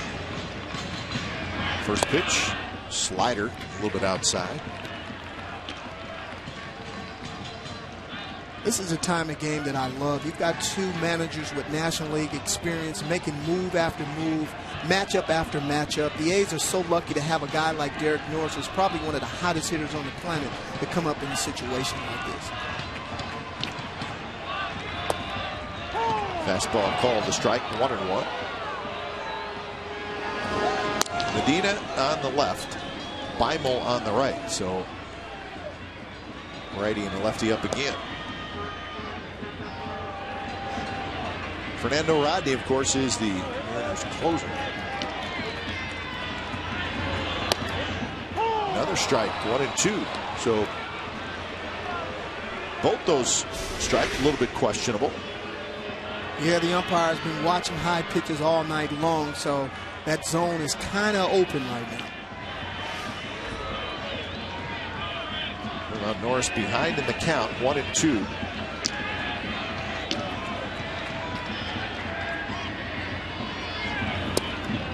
Leone made his Major League debut against the Athletics. It was on the 6th of April. It was right here at the Coliseum. So he'll always remember the Coliseum. It's where he made his Major League debut. And one thing that you also see is that he's staying away from Derek Norris because he's understanding that this guy can change the game with one swing. Slider, slider, slider. I don't expect to see him see anything else. Well, he threw it on 2-2, that slider, which leads you to believe with first base open, he'll probably throw it on 3-2. Well, he'll go when he feels like he has a chance to get him out right here. You go to your best pitch, whatever it may be, and you live with the consequences. But Derek Norris is sitting on something really fat right now, and he's looking to tie this game up. A slider, and it just missed outside. So pretty good at bat for Norris. I thought that was a great take by Derek Norris. This is a situation where you just can't afford to take something looking there. As close as that was a great take by Norris. And it was off the plate. I think that was a little respect right there, Glenn. I mean, as a hitter, you just can't afford to take pitches that close, and you're always told if it's close, you got to go down swinging. You can't go down taking in a situation like that. When you're locked in, as Derek Norris is, seeing the baseball as well as he is, tracking, you don't see him off balance a lot, seeing the ball all the way into the glove, that's just reflective of the type of year that Derek Norris is having thus far. So Reddick is going to pinch hit for Gentry, and here comes Lloyd McClendon.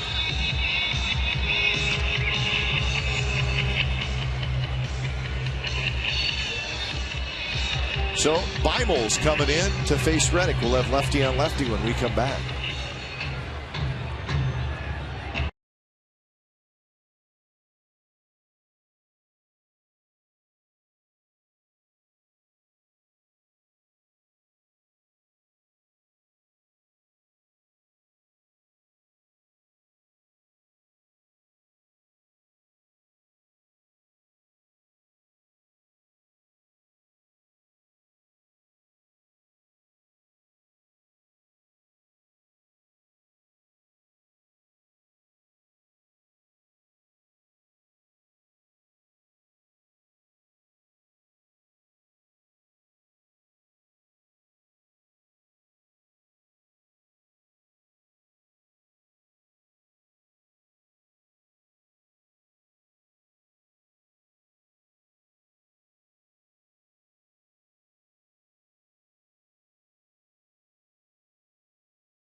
to BCA Day. On Sunday, May 11th, the A's will celebrate their 16th annual Breast Cancer Awareness Day, presented by Ziva, the zero-calorie soda, and supported in part by Athena Water, Comerica Bank, Nelson Staffing, and State Roofing Systems of San Leandro. Prior to the game, 10,000 fans will receive a pink rally towel courtesy of Zevia. Purchase a special $28 ticket and $5 will go directly to American Cancer Association. For more information, go to athletics.com/survivor. So Reddick was announced, and the Mariners brought in the lefty Beimel, and the A's turn around and go with Cespedes. So when it's all said and done, it's Beimel versus Cespedes, lefty versus righty.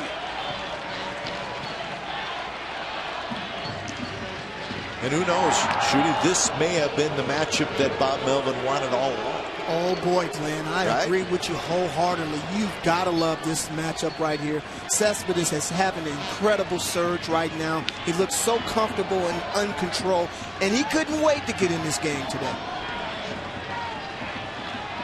First and third, 2 outs. Beimel again throws to first. As eager as he is to hit, Beimel is less eager to pitch to him.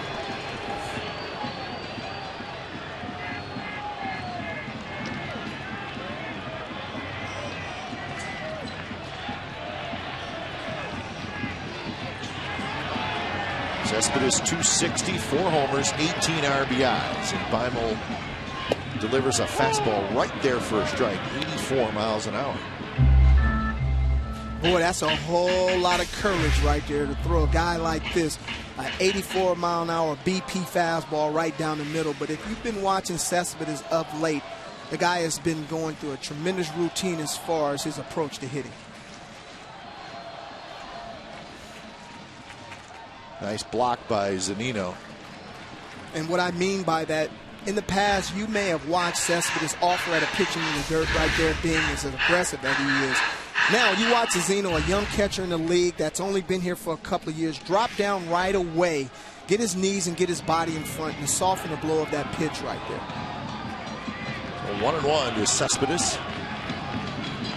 Cespedes has 1 pinch hitting appearance this year. And he pops this one up on the infield. Cano is under it. He's got it, side retired. A's strand a pair. So we're headed to the 8th inning with the Mariners leading 4-2.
Of the Oakland Athletics and may not be reproduced or retransmitted in any form, and the accounts and descriptions of this game may not be disseminated without the express written consent of Athletics Investment Group, LLC. Top of the 8th inning from the Coliseum. It's the Mariners 4 And it's the A's 2. When it's time for change, think Speedy Oil Change and Tune-Up. Your oil change, tune-up, and repair experts. It's Ryan Cook. So Cook to pitch the 8th, try to keep it right where it is.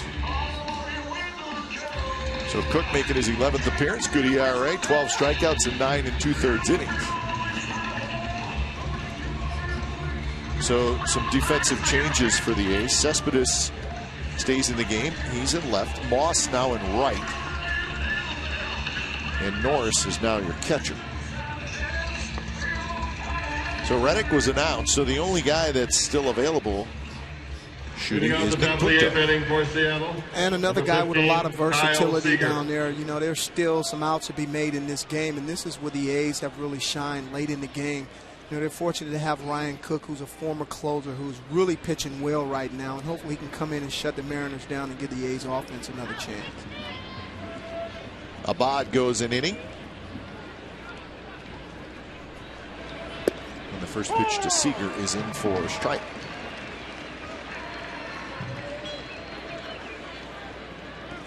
It's a lot of 3-4-3s and 4-3s in there, Glenn. Rolling over. Seager does have an RBI that came in the very first inning. 2 in the first, 1 in the 5th, 1 in the 6th for Seattle. The A's got their 2 in the 4th, and that was the Moss home run.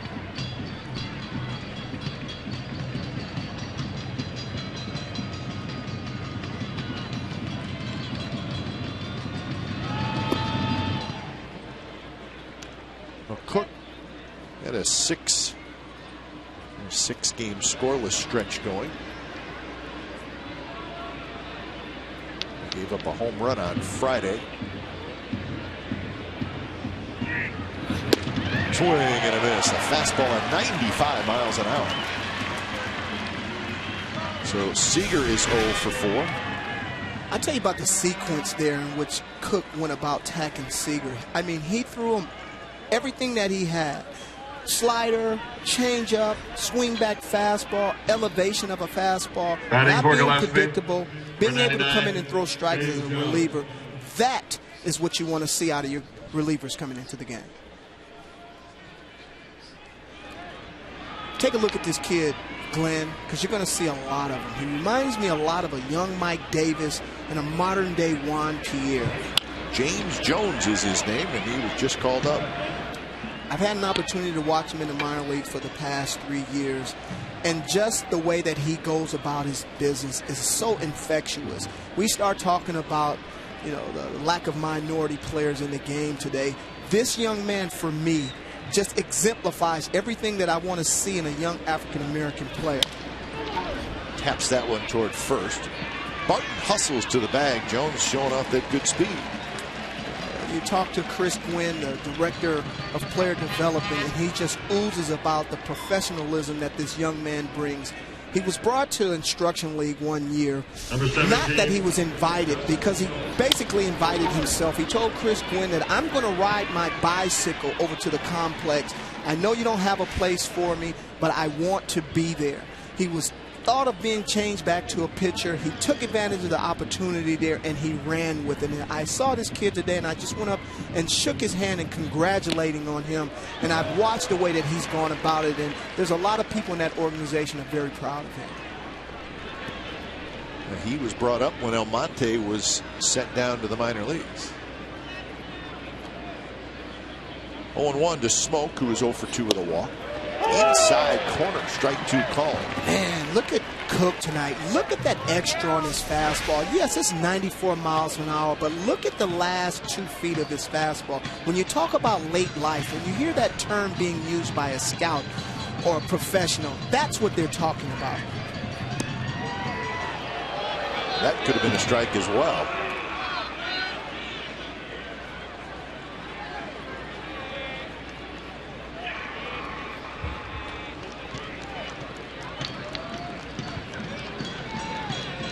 Big shift on for Smoke. And the 1-2 pitch is driven to left center field.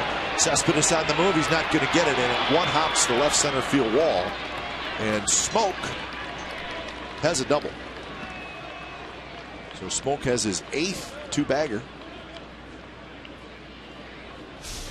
Once again, you see that hamstring coming into play a little bit there. Cespedes got a pretty good jump on that ball, but he didn't have the same acceleration that you're used to seeing here. And I'm glad to see him kind of pull up a little bit. But that ball was drilled pretty good. Most outfielders wouldn't even have a chance of making a play on that ball, but you just expect the speed of Cespedes to make every play. Yeah, and he's walking very slow back to his position. He was stretching out that leg a couple seconds ago. And that's the thing, when you know when your guy has the hamstring injury, we just worry about when he's got to turn it on a little bit like he did in Boston yesterday. Help these win the game. Sogard step in, gets a good hop, side retired. So a 2-out double by Smoke does no damage. We're headed to the bottom of the 8th. It's 4-2 Mariners.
All right, game summary brought to you by your local Toyota dealers. 4-8-0 for the Mariners, 2-3-0 for the Athletics. Chris Young was pretty good, gave up just a home run to Moss in 6+ innings.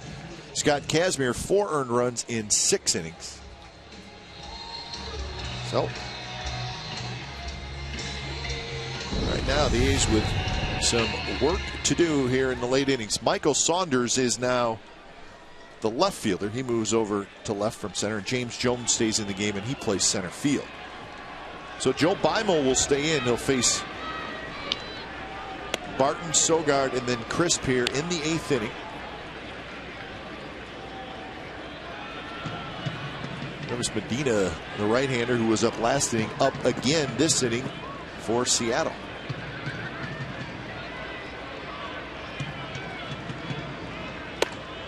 High strike called to Derek Barton. Barton has fouled out and flied out. Beimel got the big out of Cespedes in the 7th inning with 2 on and 2 out. So he's back out there. A couple of left-handers.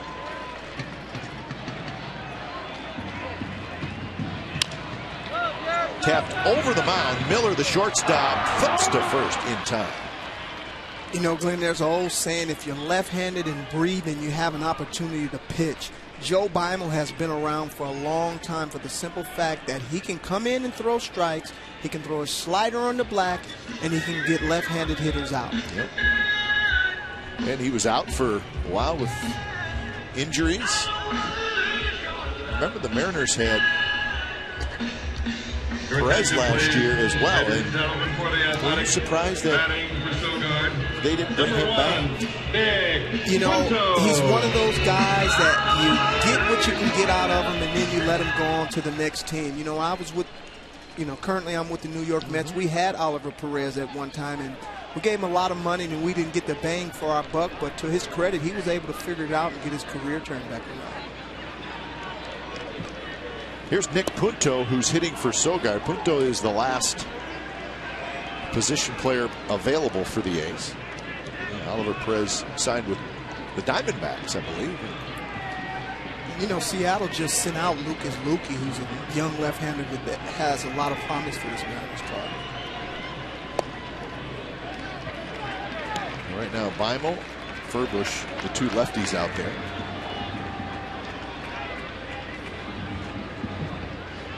Rockies helped out the Athletics tonight, beating the Texas Rangers 8-2. Tulowitzki with a couple of home runs.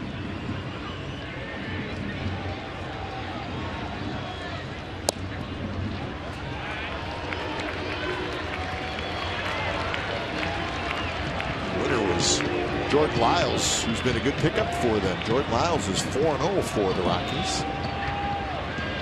Martin Perez took the loss. Arenado got a hit. He's got a 25-game hitting streak for the Colorado Rockies. Nolan Arenado, the shortstop. Well, you look at Beimel struggle a little bit right now with Punto, and you wonder why left-handers get the reputation of being situational. If they don't have success against right-handers, that's normally what label you get. So this is a big at-bat right now. That one's hit hard to Seager, who smoothly backhands it and throws to first in time. Nice play by Seager. I think that's what makes Fernando Abad so valuable, or Abad, so valuable for this ball club. Look at this play. This is a hard hit ball. And Seager, you're talking about pedigree. This is a family that has 3 professionals. He has a brother with the Dodgers. He has a brother with the Mariners. Can you imagine how many baseball games that family has attended? The brother with the Dodgers is a big prospect, right? #1 draft pick, a physical shortstop. Here's Coco. Maybe he'll get something going with 2 outs, and he bounces that one into left field, and Coco's got a base hit. You just want to get somebody aboard, and you get the tying run to the plate. Lowry, also a switch hitter, will hit from the right side. What a wonderful asset to be a switch hitter. I mean, here's a guy, Coco Chris, who struggled with Chris Young. He gets a soft tossing lefty in the game. Right away, he gets a chance to turn around on the right side and get a different look. Great at bat for Coco. Lloyd McClendon's coming out. So Beimel is done. When it's time for change, think Speedy Oil Change and Tune Up. Your oil change, tune up, and repair experts.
Sportsnet Bay Area.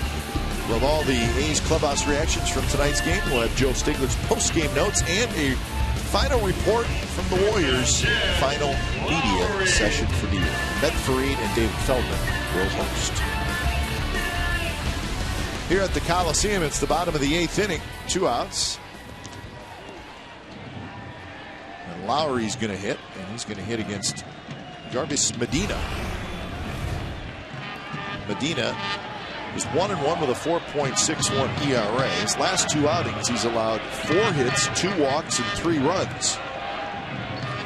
He comes in a key spot in this game. Lowry is the tying run. When he swings at the first pitch and fouls it back, it may have been a bit low. He's with 4 hits in the game. The Mariners with 9. Glenn, I've always thought it's such an advantage for a manager to have a switch hitter. For the A's to have 3 in their starting lineup, it presents a difficult challenge for Lloyd McClendon as far as matchups. And one on the bench, Punto, who was just used. Lowry 1 for 3. Singleton scored in the 4th. Pitches inside. So it's been Young, Furbush, Leon, Beimel, and now Medina. And again, it's Fernando Rodney who is their closer.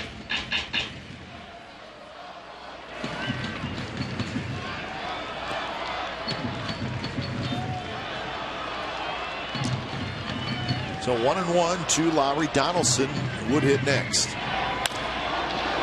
That one's hit into shallow left center. And it's going to be James Jones, the center fielder, who makes the catch, side retired. So Medina does his job, and we're on to the 9th inning, still 4-2 in Seattle.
Counts. Winner will be revealed during A's post-game live. Follow the action on the diamond like never before with enhanced Bloomberg stats and more. A's in-game live on csncalifornia.com. Log on now and vote. Nick Punto stays in the game. He is at second base. Ryan Cook stays in the game for his second inning of work. Zunino, Saunders, Romero. There is the veteran Fernando Rodney. Zunino is 0 for 3 in the game. In baseball terms, some consider Rodney as a Tylenol closer. All right. Means when he's closing, you need to take some Tylenol? Absolutely. Cespedes coming in, and he makes a very nice catch. So Zunino hit a line drive. Cespedes came charging in. And that's out number 1 here in the ninth. Yeah, good luck, Bob Melvin. Telling Cespedes to hold up a little bit. Don't go hard if you don't have to.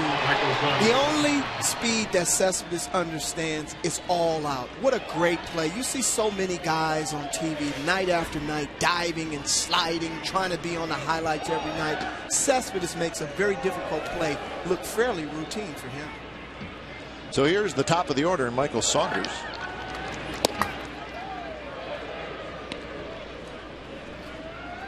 Couple of hits tonight for Saunders. He's had some pretty good swings. A couple of line drive outs.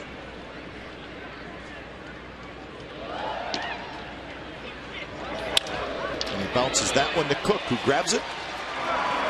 Flips overhand to first for out number 2. And Fernando Rodney needs to start heating up a little quicker. 2 quick outs here in the top of the ninth. The A's will have Donaldson, Moss, and Callaspo. After Callaspo, Norris scheduled to hit in the bottom of the ninth.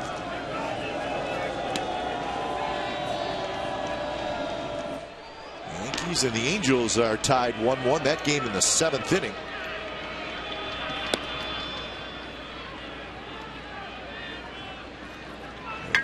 Pretty good pitchers duel there, it looks like. Phelps and Weaver were the starters.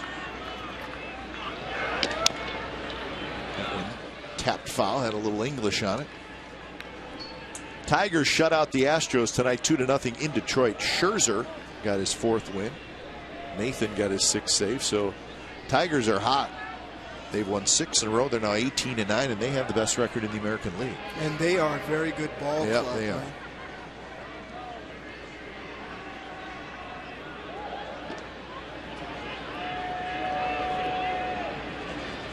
Here's Stephen Romero. Romero hitting star tonight, 2 for 4. A home run, a single. He has scored twice. So that man getting a start tonight against the lefty Kazmir. He comes through, and now he stays in the game to face the righty Cook. There's that good slider, 2-2. You know what's attractive about Cook right now is just his disposition out on the mound. I mean, when you look at a pitcher out there, when you've got everything working, his ascension down the mound, he can't hardly wait for Norris to get the ball back to him so he can throw another pitch. Fastball, 93 miles an hour, struck him out. So good 2 innings from Ryan Cook. Bottom of the ninth coming up. Rodney coming in. 4-2 Mariners.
Tonight's lineup player of the game, Brandon Moss, getting the A's back in the game with 1 swing.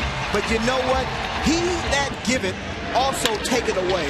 On defense, going in the opposite direction, away from the play, being able to stop and pivot and throw a P-rod to third base, shooting Mike Zunino down. Brandon Moss, a Honda player of the game. And Moss will hit second here in the bottom of the 9th inning. Fernando Rodney finishing up his warm-up tosses. Well, it always happens. The A's have a knack of always making it interesting in the 9th inning. And they'll see if they can do it against a good closer, Rodney, who's 7 for 8. He's got 18 strikeouts in 11 2/3 innings. And he's going to face Donaldson, Moss, and Callaspo. You know, Brody Brazil talked about the A's record in extra inning games. I'd be interested to know how the A's fare in the 9th inning, because these guys grind it out as well as anybody, and making an opponent get that 27th out, they're going to make it difficult on Rodney here tonight.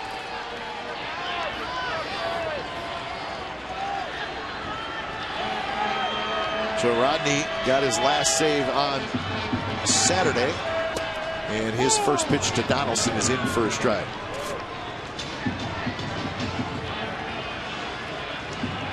Saunders is now in right field.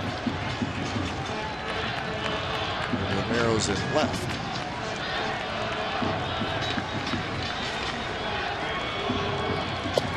Outside corner strike.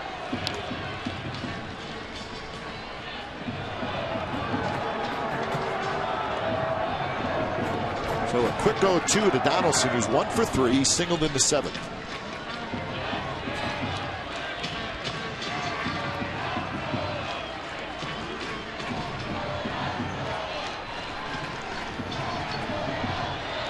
Rodney, the delivery, and that one just missed outside. You know, Glenn, I alluded to Rodney being a tying off closer. He was one of the last guys to sign for the Mariners.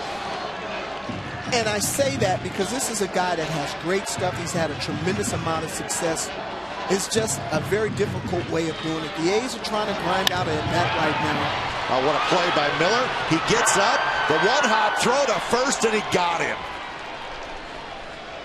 You look at Miller here. I mean, he's not doing it offensively, but the Mariners don't want him to win games. They want him to keep them from losing. And what a tremendous break to reach out and stretch out. And the most impressive part about this was his ability to get up so quickly. So many infielders dive out and lay out, but to be able to get up so quickly and make a firm throw to first base, and Justin Smoke helped the situation by making a great scoop at first base.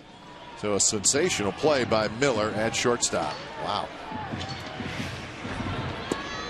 So here's Moss. And a big play. Obviously, it's the first out of an inning, but when you have Brandon Moss as your next hitter, a guy who hit 30 home runs last year, you got a guy on first. All of a sudden, Moss is the tying run. Now, Moss could hit a home run, and you're still down by a run. So that play is huge for a number of different reasons. And a quick 0-2. That play changes the whole dynamic of the inning, because now you're truly one swing away from tying this ball game, and you have the guy that probably has the best chance in your club to do that. Moss has a homer tonight, his 5th of the year. And on 3 pitches, he strikes out. And that last pitch is the specialty pitch for Fernando Rodney. Kind of a splitter, palm ball, but it's got some weird action to it. Ask any scout in the stands, and they will tell you that's that famous Bugs Bunny changeup. Fernando Rodney creates some of the best arm speed in baseball to give you that illusion that he's humping up and throwing as hard as he possibly can. And what he does is he chokes that ball up in his hand, where he allows that ball to just decrease by about 8 or 9 miles per hour. And a strike to Callaspo. Wow.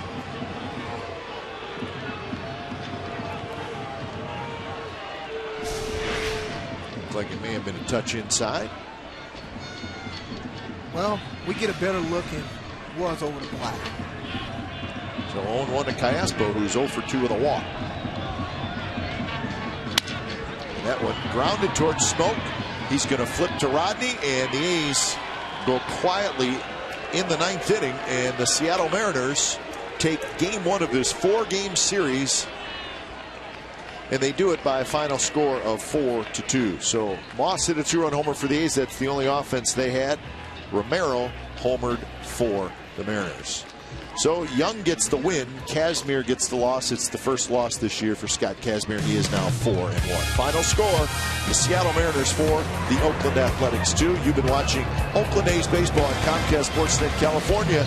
Don't go away. A's postgame live with Brody and Biff starts right now.